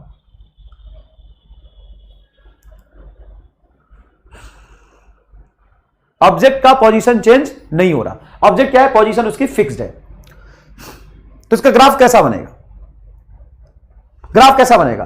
तो सर देखो आपने वाई एक्सिस पे पोजीशन रखे हो और कह रहे हो टाइम बढ़ रहा लेकिन पोजीशन फिक्स्ड है, तो ग्राफ कुछ इस तरीके का बनेगा। अच्छा, ऐसा ग्राफ बनेगा क्या? हाँ, ये ग्राफ बनेगा। इसमें देखिए टाइम एक्स एक्सिस में आगे बढ़ रहा है लेकिन पोजीशन फिक्स्ड है, ये ग्राफ बन रहा है। ये ग्राफ किस चीज को रिप्रेजेंट कर रहा है? रेस्ट को रिप्रेजेंट कर रहा है। अच्छा, अगर मैं देखूं slope of position time graph किस चीज को बताता है? Position time graph. तो आप जानते हो डिफरेंशिएशन का ग्राफिकल मीनिंग क्या होता है? डिफरेंशिएशन का ग्राफिकल मीनिंग क्या होता है? डिफरेंशिएशन का ग्राफिकल मीनिंग क्या होता है? तो डिफरेंशिएशन का मतलब होता है dy बाई dx, और dy बाई dx का मतलब हो गया चेंज इन y। जो भी चीज को मैंने y एक्सिस पे रखा है, change in y with respect to change in x। तो y एक्सिस में change divided by x axis में चेंज को हम कहते हैं स्लोप। हम tan थीटा निकाल रहे हैं परपेंडिकुलर डिवाइडेड बाई बेस, इसी को हम क्या कह देते हैं? Slope. Slope is nothing but tan theta, slope is nothing but tan theta. तो सर यहां पे असल में y एक्सिस पे आपने y को तो रखा ही नहीं है, y एक्सिस पे आपने किसको रखा है? x को। तो मैं बोलूंगा स्लोप बताओ, मतलब आप बोलोगे डिफरेंशिएशन बताना है। स्लोप का मतलब क्या बताना है? स्लोप का मतलब क्या होता है? डिफरेंशिएशन। स्लोप का मतलब क्या होता है? डिफरेंशिएशन। किसका? जो y एक्सिस पे रखा है। y एक्सिस पे क्या है? x। तो आप बोलेंगे x का डिफरेंशिएशन किसके रिस्पेक्ट में? x के रिस्पेक्ट में। तो x एक्सिस पे क्या रखा हमने? टाइम। तो ये हो जाएगा बटा dx। और rate of change in position with respect to time क्या होता है? तो ये होता है बेटा वेलोसिटी। तो rate of change in position with respect to time velocity को बताता है, मतलब slope of position time graph is velocity. Slope of position time graph is velocity. देखो ये बच्चे बार बार भूल जाते हैं, तो इसका मैं एक जोरदार एमआर स्टार में आपको बताऊंगा, जोरदार एमआर स्टार बताऊंगा, जिससे आपको फिर से मोक्ष मिल जाएगा और आपको ऐसा समझ आएगा कि सर हम कुछ भी भूल जाएं लेकिन ये हम नहीं भूल सकते कि कौन से ग्राफ का स्लोप क्या बताता है। चिंता मत करो, अभी तक तुम ये समझ आया क्या कि स्लोप का मतलब होता है डिफरेंशिएशन किसका? y का x के रिस्पेक्ट में। तो y का डिफरेंशिएशन यहां पे y पे क्या रखा है मैंने? x को। तो dx बटा dt ये किसको बताएगा? वेलोसिटी। तो बताओ यहां पे स्लोप कितना है? तो स्लोप का मतलब होता है tan थीटा। जब रेखा सीधा लेटी हुई होती है, रेखा कैसी होती है? लेटी हुई रेखा। तो लेटी हुई रेखा का स्लोप क्या होता है? जीरो। रेखा सो रही होती है तो उसका स्लोप क्या होता है? जीरो। तो स्लोप मतलब क्या? वेलोसिटी। तो इस ग्राफ का वेलोसिटी क्या होगा? जीरो। और वेलोसिटी जीरो है तभी तो हम कहते हैं कि ये रेस्ट में। वेलोसिटी जीरो है तभी तो हम कहते हैं कि ये रेस्ट में है। वेलोसिटी जीरो है तभी तो इसको हम कहते हैं कि ये रेस्ट में। अब यहां पे देखिएगा ध्यान से, मान लीजिए पोजीशन टाइम ग्राफ मैंने ऐसा बनाया है, पोजीशन टाइम ग्राफ मैंने ऐसा बनाया है। क्या पोजीशन फिक्स है कि वेरी कर रहा है? सर पोजीशन वेरी कर रहा है, देखो ऊपर जा रहा है, इसकी पोजीशन टाइम के साथ चेंज हो रही है। देखो ना, थोड़ा टाइम यहां से यहां तक टाइम बढ़ा, इसकी पोजीशन बढ़ी, टाइम और बढ़ा, पोजीशन और बढ़ी, टाइम और बढ़ा, पोजीशन और बढ़ी। इस ग्राफ का स्लोप जब ये स्ट्रेट लाइन बनता है तो स्ट्रेट लाइन का स्लोप कैसा होता है? कांस्टेंट। स्ट्रेट लाइन ग्राफ का स्लोप कैसा होता है? सर कांस्टेंट होता है। हर जगह आप देखेंगे तो इसका इंक्लिनेशन एक्स एक्सिस के साथ सेम है, तो इसका स्लोप कैसा होगा? कांस्टेंट होगा। ये ग्राफ किसका है? सर ये ग्राफ है पोजीशन वर्सेस टाइम का। किसका ग्राफ है? पोजीशन वर्सेस टाइम का। तो इस ग्राफ का स्लोप किसको बताएगा? तो इस ग्राफ का स्लोप का मतलब differentiation dx by dt। dx by dt मतलब वेलोसिटी। तो आप स्लोप कांस्टेंट का मतलब क्या बोलेंगे? कि सर वेलोसिटी कांस्टेंट है। स्लोप कांस्टेंट का मतलब क्या बोलेंगे? सर वेलोसिटी कांस्टेंट है। क्या आपको यह बात समझ में आ गया? हाँ सर। अच्छा, अब एक बात बताइए, x वर्सेस t का ग्राफ ऐसा बना, यह हंसता हुआ ग्राफ है कि रोता हुआ ग्राफ है? तो सबसे पहले ग्राफ देख के आप स्लोप का नेचर डिसाइड करेंगे कि ये स्लोप कांस्टेंट है, वेरिएबल है, पॉजिटिव है, नेगेटिव है, बढ़ रहा है या घट रहा है।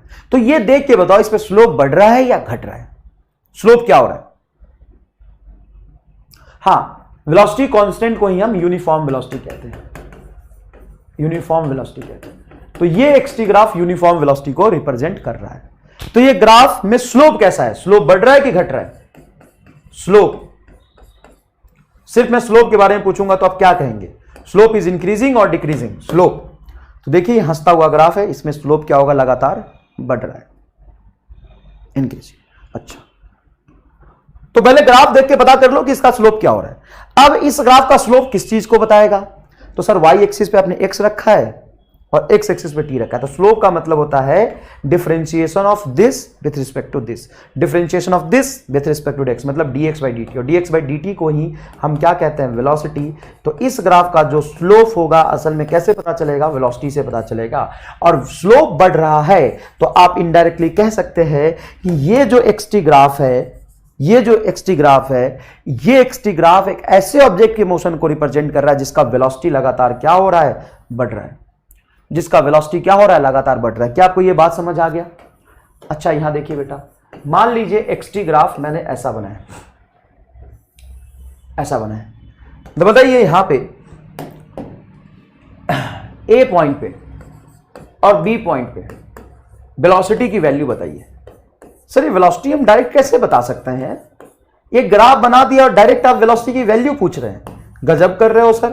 तो बेटा जब भी एक्सटी ग्राफ हो तो किसी भी ग्राफ का स्लोप मतलब उसका डिफरेंशिएशन, वेलोसिटी इंक्रीजिंग, बहुत सही, वेलोसिटी इंक्रीजिंग। तो बताइए ए पे स्लोप कैसा है, तो आप यहां पे टेंजेंट खींच के पता कर सकते हैं ए पे स्लोप पॉजिटिव है। यहां पे रेखा देखो खड़ी है ऐसे और धीरे धीरे देखिए रेखा लेट रही है। इस ग्राफ को देख के मैं आप कह सकते हैं क्या कि पहली बात ये रोता हुआ ग्राफ का पार्ट है।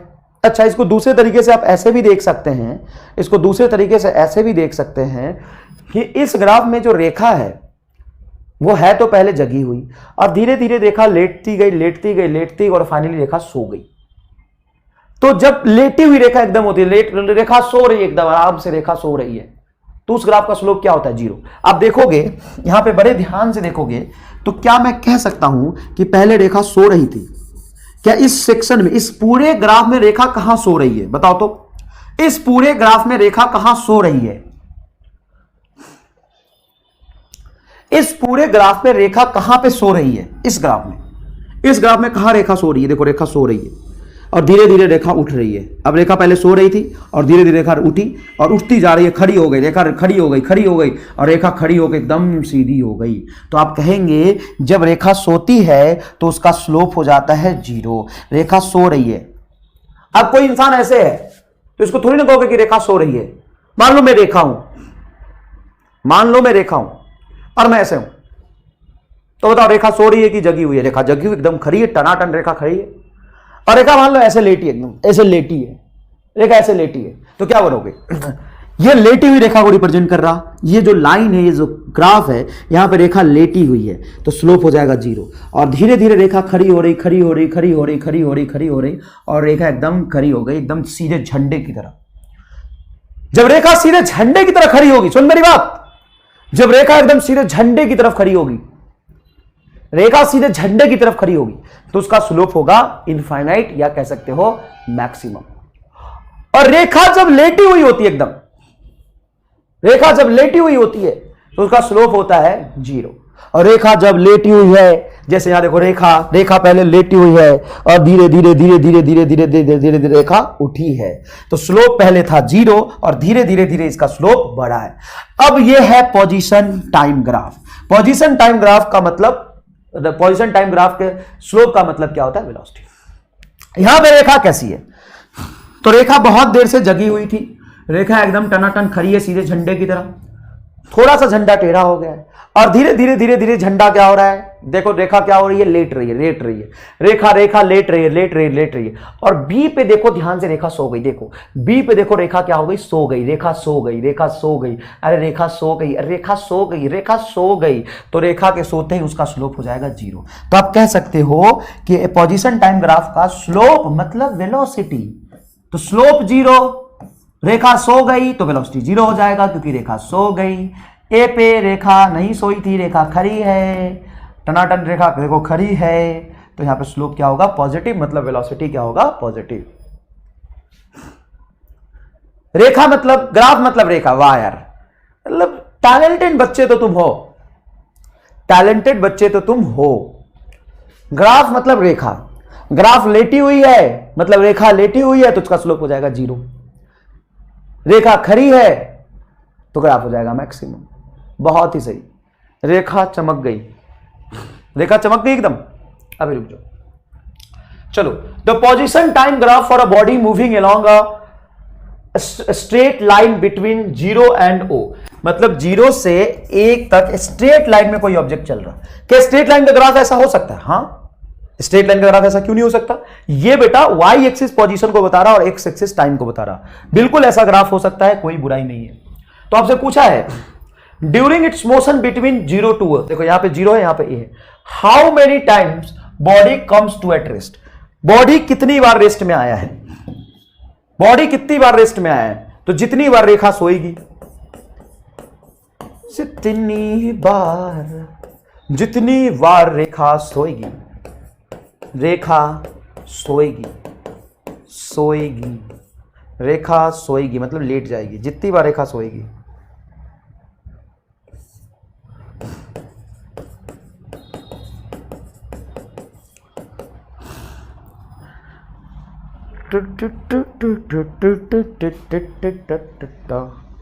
कितनी बार बताइए, कितनी बार बताइए? तो इस पूरे ग्राफ में कितनी बार रेखा लेट रही है?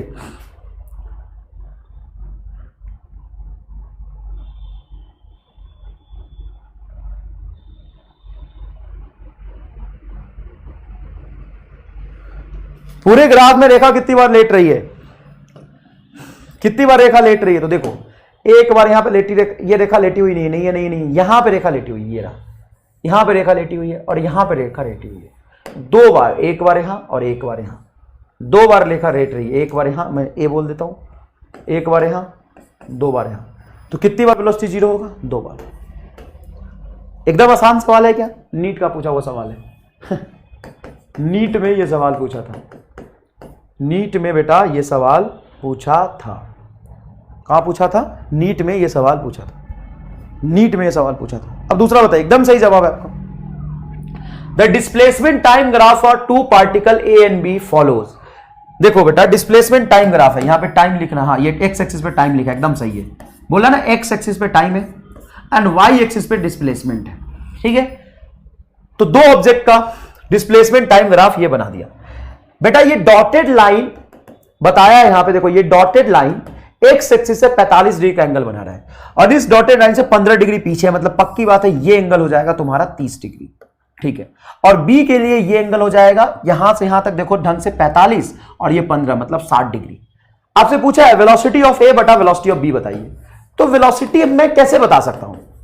तो देखो पोजीशन टाइम ग्राफ का स्लोप मतलब होता है वेलोसिटी, तो स्लोप बताना मतलब वेलोसिटी बताना, पोजीशन टाइम ग्राफ का स्लोप बताना मतलब वेलोसिटी बताना। इसीलिए स्लोप पे बहुत ज्यादा चर्चा की गई थी, स्लोप पे इसीलिए बहुत ज्यादा चर्चा की गई थी।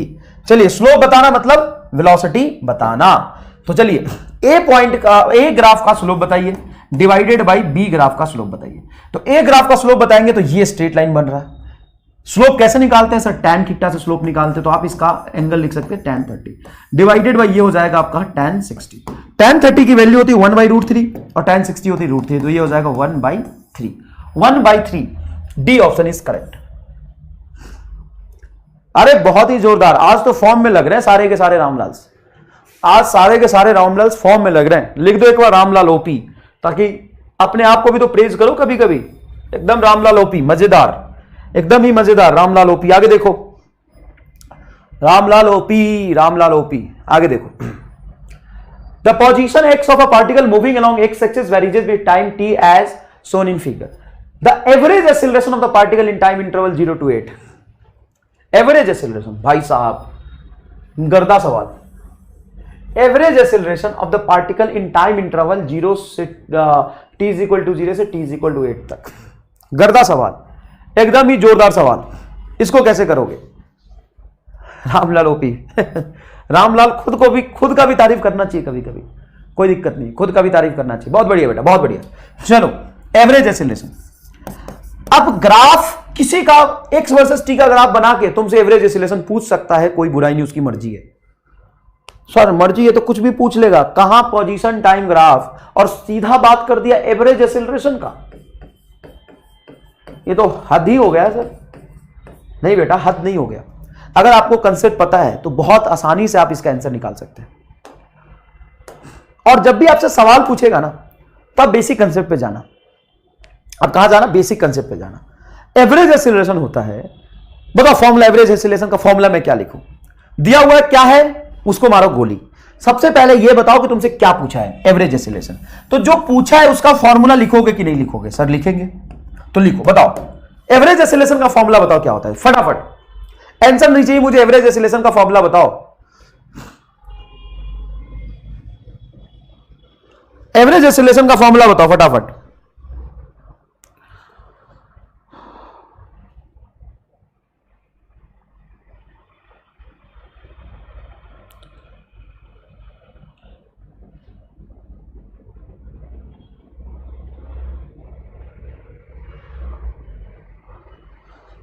एवरेज एक्सीलरेशन का फॉर्मूला बताइए फटाफट।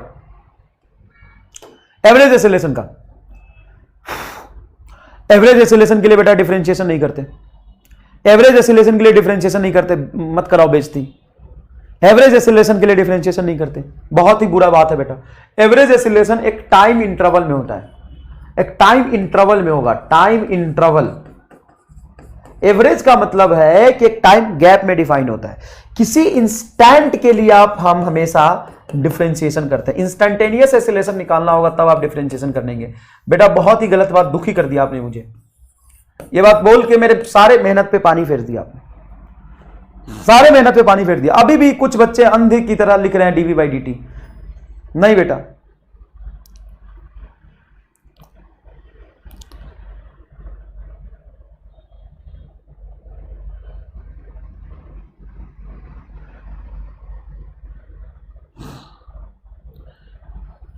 नहीं बेटा। एवरेज एक्सीलरेशन होता है final velocity minus initial velocity divided by total time taken, ये होता है। और आपसे पूछ रहा था average acceleration between 0 to 8 second, मतलब 8 सेकेंड पे एग्जैक्टली वेलोसिटी देख लीजिए और 0 सेकेंड पे एग्जैक्टली वेलोसिटी देख लीजिए, फाइनल माइनस इनिशियल। तो फाइनल वेलोसिटी कहां देखेंगे? 8 सेकेंड पे, और इनिशियल वेलोसिटी कहां देखेंगे? 0 सेकेंड पे। तो ये 8 माइनस 0, ये 8 आ जाएगा। फाइनल वेलोसिटी कहां देखेंगे? Total change in velocity divided by total time taken. ठीक है बेटा, ठीक है। चलिए बताइए, अब आइए यहां पे। अब 8 सेकेंड पे एग्जैक्टली ये ग्राफ ऐसा बना है, स्ट्रेट लाइन बना है, ऐसा ग्राफ बना है। अब मुझे बस इतना बताइए ये किस चीज का ग्राफ है? मतलब पोजीशन टाइम है, वेलोसिटी टाइम है, एक्सीलरेशन टाइम है, किसका ग्राफ है ये? ऐसा ग्राफ बना है, ठीक है बेटा, ठीक है। स्ट्रेट लाइन है, स्ट्रेट लाइन का स्लोप कैसा रहता है? हमेशा कांस्टेंट रहता है। ये ग्राफ किसका है बताइए? पोजीशन टाइम का। और पोजीशन टाइम ग्राफ का स्लोप क्या बताता है? वेलोसिटी। तो इस ग्राफ का जो यहां पे स्लोप होगा वो एग्जैक्टली स्लोप किसको बताएगा? वेलोसिटी को। और स्लोप कैसे निकालेंगे? तो बेटा परपेंडिकुलर बटा बेस निकाल लो। इधर से परपेंडिकुलर बोलो कितना हो जाएगा? तो ये लाइन का लेंथ है 40 और बेस हो जाएगा बेटा 8 से और 6 का डिफरेंस है बेटा 2 और ये 40। तो लिख सकते हो आप 40/2। लेकिन सर ये एंगल जो बन रहा वो 90 डिग्री से ज्यादा बन रहा, मतलब निगेटिव स्लोप होना चाहिए। तो ये आ जाएगा -20 मीटर पर सेकेंड। पोजीशन टाइम ग्राफ का स्लोप क्या बताता है? वेलोसिटी बताता है। बिल्कुल सही है। पोजीशन टाइम ग्राफ का स्लोप क्या बताता है? वेलोसिटी बताता है। तो यहां से आप चुपचाप स्लोप का मतलब वेलोसिटी निकाल लीजिए, स्लोप निकाल लीजिए। तो स्लोप यहां से पीछे से निकाल लो और तुम्हें पता है पीछे से जो निकलेगा वो निगेटिव आ जाएगा। बस यहां से एंगल लेना और यहां से एंगल लेना, बस एक ही बात है। बस इस तरफ से एंगल लोगे, उसकी वैल्यू जो भी आएगी वो माइनस कर दोगे तो आगे से एंगल पता चल जाएगा। क्योंकि ये 90 से ज्यादा एंगल बन रहा तो स्लोप तो निगेटिव आना ही चाहिए। तो परपेंडिकुलर हो गया तुम्हारा 40 और बेस हो गया 2, तो डायरेक्टली लिख लो 40/2 20 आएगा, जो कि -20 होना चाहिए। क्या होना चाहिए? -20 होना चाहिए। ठीक है, क्या ये चमका? फटाफट बता दो। -20 चमका, ठीक है सर। अब हमें देखना है 0 पे, यहां पे स्लोप क्या होगा? तो कई बच्चे यहां पे गलत जवाब देते हैं कि स्लोप 0 बता देते हैं। एक बार ढंग से ग्राफ देखिएगा, सवाल बढ़िया है, वो अच्छे से देखिएगा एक बार। मैं जो ग्राफ बना रहा हूं उसको मैंने मान लीजिए कोई एक ग्राफ बनाया और इस ग्राफ के कॉरस्पॉन्डिंग मैंने ऑप्शन लिखे, object starts his motion from rest. Object starts his motion from rest. Option B, object starts his motion with some positive velocity. Some positive velocity. कौन सा ऑप्शन सही है, ए या बी?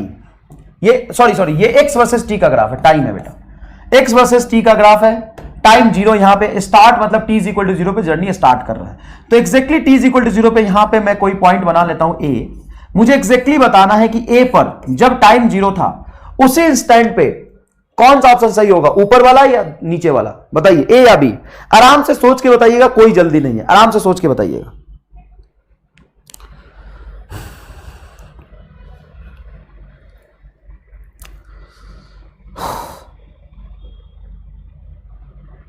आराम से सोच के बताइएगा।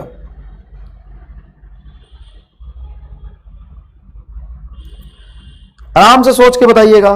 प्रतीक बेटा, तुमको इतनी बार समझाया, रेखा को कभी देख पाए कि नहीं देख पाए? तुम रेखा को देखे हो, लेटी हुई रेखा को देखे हो कि खड़ी रेखा को देखे हो? सर हर तरह की रेखा को हमने देखा है। तो यहां पे बताओ, इस ग्राफ का पोजीशन वर्सेस टाइम ग्राफ का मोशन किससे रिप्रेजेंट हो रहा है? सर इस रेखा से।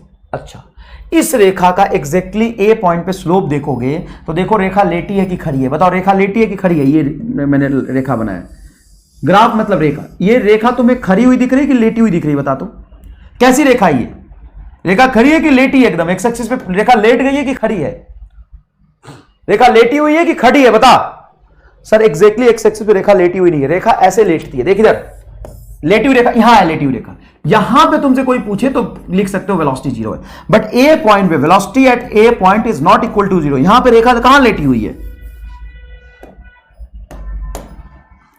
और मान लो ए से बी तक मैं पूछूं और ये बी से सी है, बताना रेखा कैसी है, लेटी हुई है कि खड़ी है?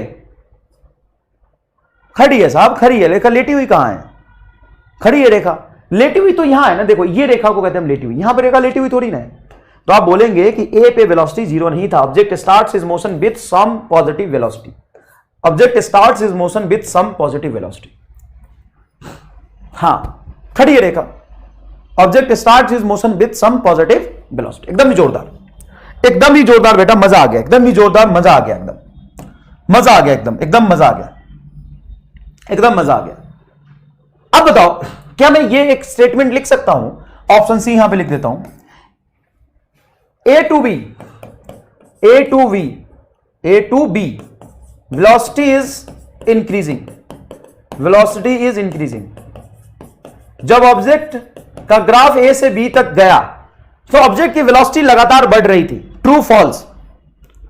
सी सही है या गलत है? True false? True false? C का बताइए, ट्रू फॉल्स? ट्रू फॉल्स, जो ऑप्शन मैंने सी लिखा है दैट इज ट्रू या फॉल्स, मतलब रॉन्ग है या ट्रू है? रॉन्ग है या ट्रू है? ये A to B velocity is increasing, A से बी तक लगातार वेलोसिटी बढ़ा है। ट्रू फॉल्स मतलब राइट रॉन्ग ऐसे लिख दो, ट्रू फॉल्स राइट रॉन्ग कुछ भी लिख दो, एकदम सोच के लिखो बेटा, तुम गलत लिख रहे हो, सोच के लिखो, थोड़ा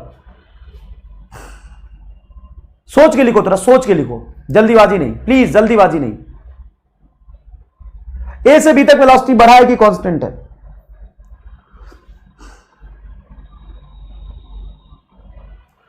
दिख ही नहीं रहा मुझे ऑप्शन, सोच के लिखो। सिर्फ तुम लगातार चैटिंग करने में लगे हो, कुछ समझ आ नहीं रहा तुम्हें। अंशुल चौधरी बेटा, कौन सा ग्राफ है ये? सर पोजीशन टाइम ग्राफ है। पोजीशन टाइम ग्राफ में ये ग्राफ जब ऊपर की तरफ जा रहा था तो वेलोसिटी बढ़ गई? नहीं बेटा, ऊपर की तरफ वाई-एथ कोऑर्डिनेट मतलब पोजीशन बढ़ा है। वेलोसिटी इसके स्लोप से पता चलेगा, और स्ट्रेट लाइन का स्लोप कांस्टेंट होता है। यहां से यहां तक ध्यान से देखोगे तो स्लोप कांस्टेंट है, स्ट्रेट लाइन है। वे गधा है क्या? एकदम ट्रू। कौन कह रहा है ट्रू यार? बंदना घनघास, बकलोल हो तुम, लिख लो बंदना बकलोल, बंदना बकलोल ऐसे लिखो।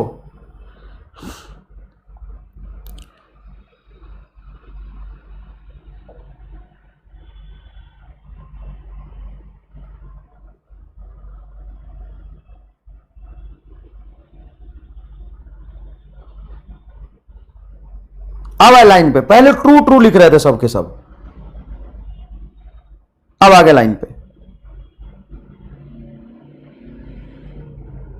फॉल्स, वेलोसिटी कांस्टेंट है।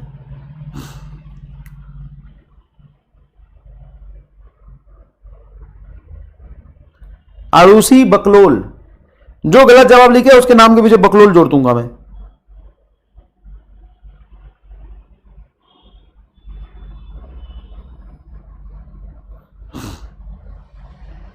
अब पहले तुमने गलत जवाब दिया था बहुत बच्चों ने। बेटा ए से बी तक तुम्हें देखा जाए तो तुम लिख सकते हो फ्रॉम ए टू बी, तुम लिख सकते हो, ये गलत है। फ्रॉम ए टू बी, जब ग्राफ ए से बी तक गया, यहां से जब ग्राफ यहां तक गया, position is increasing no doubt, क्योंकि वाई कोऑर्डिनेट, जहां पे वाई एक्सिस में मैंने एक्स को रखा है और जैसे जैसे ग्राफ ऊपर जा रहा, ग्राफ यहां है तो इसकी वाई कोऑर्डिनेट ये होगी, पोजीशन ये होगी, ग्राफ यहां तो पोजीशन ये होगी, ग्राफ यहां तो पोजीशन ये होगी। Position is increasing no doubt, position is increasing, लेकिन कोऑर्डिनेट देख के आप स्लोप थोड़ी ना बता सकते हो। स्लोप का मतलब होता है कि change in y with respect to change in x. Slope मतलब ये स्ट्रेट लाइन का स्लोप कांस्टेंट होता है, स्लोप इज कांस्टेंट, और स्लोप कांस्टेंट है तो पोजीशन टाइम ग्राफ का स्लोप मतलब क्या होता है, वेलोसिटी। तो वेलोसिटी क्या हो जाएगा, कांस्टेंट हो जाएगा, वेलोसिटी क्या हो जाएगा, कांस्टेंट हो जाएगा। अब तुम लाइन पे आए, अभी भी एक बच्चा लिख रहा है 12, वेलोसिटी कांस्टेंट है बेटा,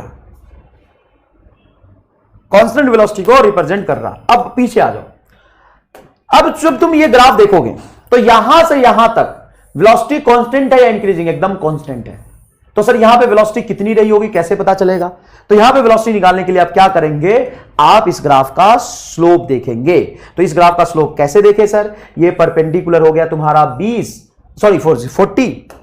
आई एम सॉरी, ये परपेंडिकुलर हो गया तुम्हारा 40 और बेस हो गया तुम्हारा 2। तो यहां से जब तुम स्लोप देखोगे तो यहां से स्लोप आ जाएगा perpendicular 40 divided by 2 is equal to 20, और एंगल 90 से कम है तो स्लोप आएगा पॉजिटिव।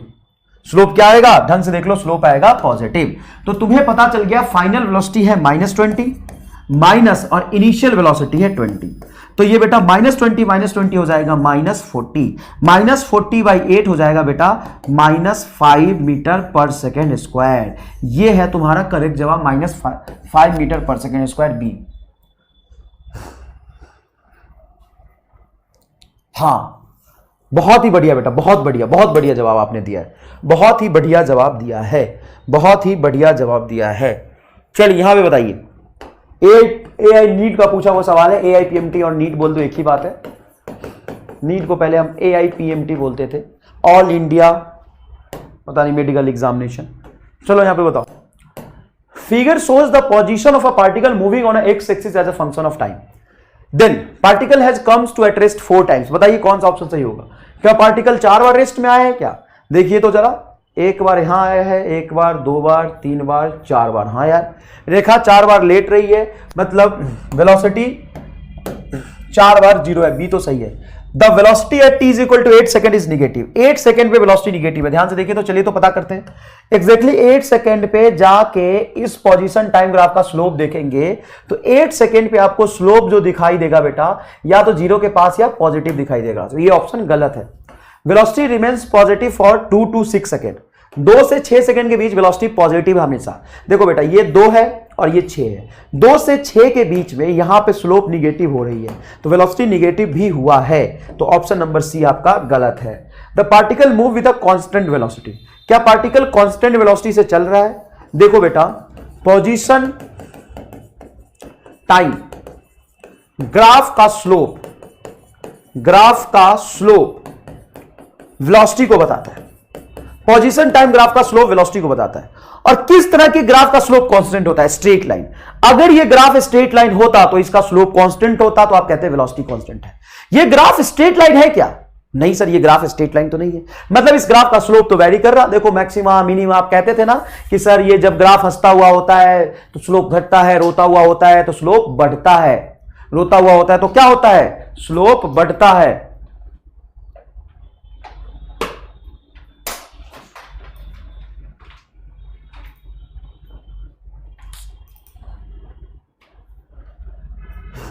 तो लगातार यहां पे स्लोप क्या हो रहा है इस ग्राफ में, स्लोप वेरिएबल है, स्लोप वेरिएबल है, स्लोप वेरिएबल है, क्योंकि स्ट्रेट लाइन नहीं है तो स्लोप वेरिएबल है, तो वेलोसिटी क्या हो जाएगा, वेरिएबल। तो ध्यान से देखेंगे तो ऑप्शन नंबर डी भी गलत है, सी भी गलत है, बी भी गलत है, ऑप्शन नंबर ए सही है। सर ए इज करेक्ट, बहुत बढ़िया बेटा, ए इज करेक्ट। आपको समझ आया कि नहीं आया? A is correct, A is correct, A is correct, no doubt A is correct. अच्छा एक बात बताइए, इस पोजीशन टाइम ग्राफ का एरिया क्या बताएगा?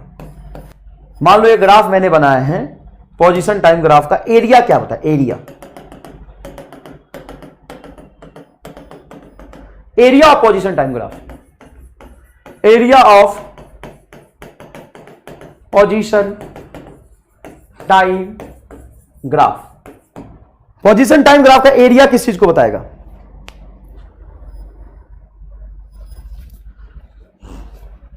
पोजीशन टाइम ग्राफ का एरिया किस चीज को बताएगा?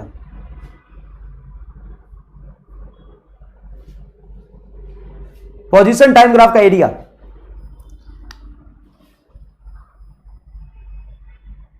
पोजीशन टाइम ग्राफ का एरिया। तो देखो किसी भी ग्राफ का एरिया कैसे पता चलता है सर? इंटीग्रेशन से।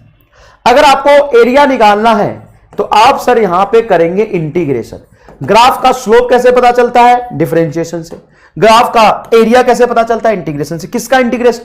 सर जो आपने y पे रखा है उसका। तो चलो y पे जो रखा है उसका इंटीग्रेशन कर देते हैं।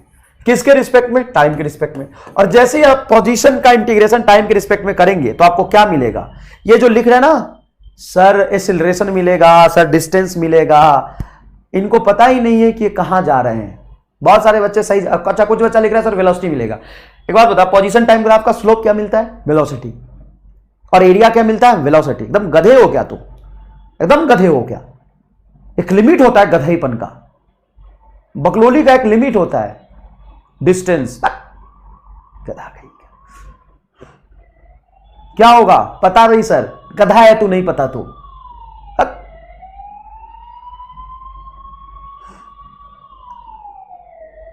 वाह यार, कई बच्चे मेरे बहुत होशियार है, कई बच्चे बहुत होशियार है, लिखे जा रहे हैं तो भी बच्चे को नहीं समझ में आ रहा है क्या मिलेगा। नाली मिलेगा, नाली में गिरा हुआ मिलेगा।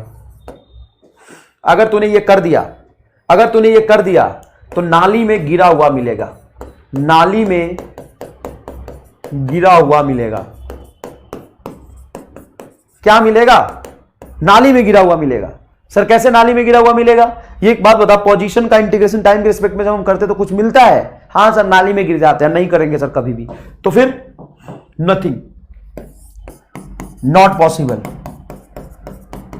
तो कभी भी पोजीशन टाइम ग्राफ का एरिया मत निकाल देना, गलती से भी मत निकाल देना।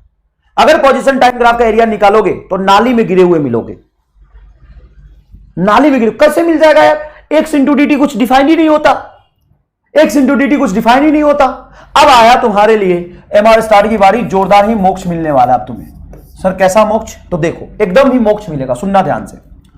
अगर मैं एक्सटी ग्राफ बनाता हूं, मैं वीटी ग्राफ बनाता हूं, मैं एटी ग्राफ बनाता हूं, तो आप जानते हो कि अगर मैं पोजीशन से वेलोसिटी निकालना चाहता हूं तो मैं डिफरेंशिएट करूंगा, तो मैं dx बाई डी टी करूंगा तो ये मुझे वेलोसिटी मिलेगा। और डिफरेंशिएशन का मतलब होता है slope of the graph, slope of the graph मतलब पोजीशन टाइम ग्राफ का स्लोप क्या मिलेगा? वेलोसिटी। पोजीशन टाइम ग्राफ का स्लोप क्या मिलेगा? वेलोसिटी। पोजीशन टाइम ग्राफ का स्लोप क्या मिलेगा? वेलोसिटी। अच्छा सर, अगर मुझे वेलोसिटी टाइम ग्राफ पता है और मेरे से पूछ रहा है कि इस ग्राफ का स्लोप क्या होगा, तो देखो स्लोप का हमेशा मतलब होता है जिसको मैंने y एक्सिस पे रखा है उसका डिफरेंशिएशन x एक्सिस वाले के साथ। y एक्सिस पे वेलोसिटी, टाइम को हमेशा x एक्सिस पे रखेंगे। सर इससे तो एक्सीलरेशन मिल जाएगा। तो हां, वेलोसिटी को अगर तुम y एक्सिस पे रख देते हो, डायरेक्ट अगर तुम वेलोसिटी को y एक्सिस पे रख देते हो तो वेलोसिटी वर्सेस टाइम ग्राफ का स्लोप क्या होता है? एक्सीलरेशन होता है। अच्छा सर, अगर 80 ग्राफ का स्लोप हम निकालेंगे सर तो हमको क्या मिलेगा? तुमको कुछ नहीं मिलेगा, तू नाली में गिरा मिलेगा, तू नाली में गिरा मिलेगा। क्या मिलेगा? नाली में गिरा मिलेगा। अगर तुम एक्सीलरेशन टाइम ग्राफ का स्लोप निकाल दोगे तो नाली में एकदम गिरे हुए मिलोगे। अच्छा सर ये बात है। हां, अब एक्सीलरेशन टाइम ग्राफ का एरिया अंडर द कर्व, तो एरिया अंडर द कर्व का मतलब होता है, एरिया अंडर द कर्व का मतलब होता है इंटीग्रेशन किसका, जिसको हमने y एक्सिस पे रखा है, एक्सीलरेशन का टाइम के रिस्पेक्ट में। तो एक्सीलरेशन का टाइम के रिस्पेक्ट में जब हम इंटीग्रेशन करते हैं तो चेंज इन वेलोसिटी मिलता है। याद करो, इंटीग्रेशन एक लिमिट में होता है, एक इंस्टेंट पे नहीं होता है, डिफरेंशिएशन एक इंस्टेंट पे होता है। तो स्लोप का मतलब इंस्टेंटेनियस एक्सीलरेशन, स्लोप का मतलब इंस्टेंटेनियस वेलोसिटी, स्लोप का मतलब इंस्टेंटेनियस वेलोसिटी। लेकिन जब एरिया निकालेंगे तो एरिया एक लिमिट में मिलेगा, तो लिमिट में तो इंस्टेंटेनियस वेलोसिटी थोड़ी ना होगा, लिमिट में चेंज इन वेलोसिटी होगा। तो एटी ग्राफ का एरिया मतलब change in velocity, eighty graph का एरिया मतलब चेंज इन वेलोसिटी। अब हमें मान लीजिए वीटी ग्राफ दिया हुआ है, इसका हम एरिया निकालेंगे, एरिया मतलब integration, v into d t का इंटीग्रेशन, ये हो जाएगा आपका डिस्प्लेसमेंट, चेंज इन पोजीशन। क्या होगा? चेंज इन पोजीशन, और चेंज इन पोजीशन क्या होता है? डिस्प्लेसमेंट होता है। सर अगर हम इसका इंटीग्रेशन कर देंगे तो क्या मिलेगा सर? इसका सर एरिया क्या मिलेगा सर? अरे सर इसका एरिया क्या मिलेगा सर? इसका एरिया क्या मिलेगा सर? इसका एरिया कुछ नहीं मिलेगा, तू तू तू तू तू मैं नाली में गिरा मिलेगा, मैं नाली में गिरा मिलेगा, और क्या मिलेगा? तो नाली में गिरा मिलेगा, और क्या मिलेगा? क्या मिलेगा? नाली में गिरा हुआ मिलेगा। हाँ, ये सारे छुट्टी वाले नाली में गिरे हुए मिलेंगे, अभी देखना ध्यान से, सारे छुट्टी वाले एकदम नाली में गिरे हुए मिलेंगे। बता, तो सर ये तो ग्राफ का एक जोरदार एमआर स्टार है। हाँ, ग्राफ का एक जोरदार एमआर स्टार है। अच्छा, इसमें थोड़ा और ढंग से लिखूं तो मैं यहां पे एक्सटी ना लिख के मैं यहां पे ग्राफ ही बना देता हूं, ताकि बच्चे के लिए ये एक ऐसा एमआर स्टार हो जाए कि एकदम ही मजा आ जाए, एकदम ही मजा आ जाए। देखिए मैं बना ही देता हूं, देखो y एक्सिस पे मैंने पोजीशन रखा, x एक्सिस पे टाइम रखा, ये यहां पे v रखा, यहां पे t रखा, यहां पे a रखा, यहां पे t रखा। क्या बढ़ाया सर? एकदम ही बिना पढ़ा ही सब समझ आ गया, बिना पढ़ा ही सब समझ आ गया, ज्यादा पढ़ाने की जरूरत ही नहीं थी सर, ये तो हमने पहले ही पढ़ा था, ये तो हमने पिछले कुछ महीने पहले ही पढ़ लिया था। क्या पढ़ा था? तो पोजीशन टाइम ग्राफ अगर दिया है और मुझे उसका स्लोप देखना है, मतलब स्लोप मतलब डिफरेंशिएशन, तो जैसे हमने स्लोप निकाला dx बाई dt वो वेलोसिटी को बताएगा, तो xt ग्राफ का स्लोप वेलोसिटी को बताएगा, vt ग्राफ का स्लोप, स्लोप मतलब डिफरेंशिएशन, डिफरेंशिएशन करके हम आगे पहुंचते हैं तो vt ग्राफ का स्लोप एक्सीलरेशन हो जाएगा। इंटीग्रेशन करने से हम पीछे जाते हैं तो at ग्राफ का area under the curve change in velocity को बताएगा, और वेलोसिटी ग्राफ का area under the curve displacement को बताएगा। हाँ बताओ, एकदम जोरदार चमका कि नहीं चमका? छुट्टी मैं दे दूंगा, बताओ चमका कि नहीं चमका? छुट्टी ले लेना, कोई दिक्कत नहीं है। बताओ ये जोरदार चमका कि नहीं चमका? पहले ये बताओ, मजा आया कि नहीं आया इसमें? वाह सर, वाह सर। बताओ एक्सीलरेशन टाइम ग्राफ का, अरे यार मुझे पैसे मिले, मैं रख लेता हूं, पार्टी करूंगा आज। एकदम जोरदार चमका कि नहीं चमका? बताओ एक्सीलरेशन टाइम ग्राफ का स्लोप क्या मिलेगा? बताओ एक्सीलरेशन टाइम ग्राफ का स्लोप क्या मिलेगा? तो याद रखना, स्लोप का मतलब डिफरेंशिएशन होता है, और डिफरेंशिएशन करके हम आगे जाते हैं। तो एक्सीलरेशन टाइम ग्राफ का स्लोप क्या मिलेगा? एक्सीलरेशन टाइम ग्राफ का स्लोप मिलते हम नाली में गिर जाएंगे सर, उसका हम स्लोप निकालेंगे नहीं। तो कभी भी एक्सीलरेशन टाइम ग्राफ का स्लोप मत निकाल दीजिएगा, कभी भी एक्सीलरेशन टाइम ग्राफ का स्लोप मत निकाल दीजिएगा। बताइए पोजीशन टाइम ग्राफ का एरिया अंडर द कर्व से क्या मिलेगा? कुछ नहीं मिलेगा, है ना? चलिए, आपको जोरदार समझ आ गया? चलिए, आपका बहुत बहुत बहुत धन्यवाद। फिर हम नेक्स्ट लेक्चर में मिलते हैं, ग्राफ पे बहुत सारे सवाल करेंगे। अच्छा, एक सवाल का जवाब दे दो, उसके बाद तुम चले जाना। एक सवाल का जवाब दे दो, ठीक है ना? एक सवाल का जवाब दे दो। पोजीशन टाइम, वेलोसिटी टाइम और एरिया टाइम, इन तीनों में से सबसे ज्यादा सवाल किस ग्राफ पे बन सकते हैं या पूछे जा सकते हैं, या सबसे ज्यादा इंपॉर्टेंट कौन सा सवाल है? तो मतलब कौन सा ग्राफ है सबसे ज्यादा इंपॉर्टेंट, जिसका एरिया और स्लोप दोनों ही डिफाइंड हो जाए, जिसका एरिया और स्लोप दोनों ही डिफाइंड हो जाए? इस सवाल का जवाब दे दीजिए और आप चले जाइए, बायो का क्लास करिए। ऑल द बेस्ट, जय हिंद, जय भारत।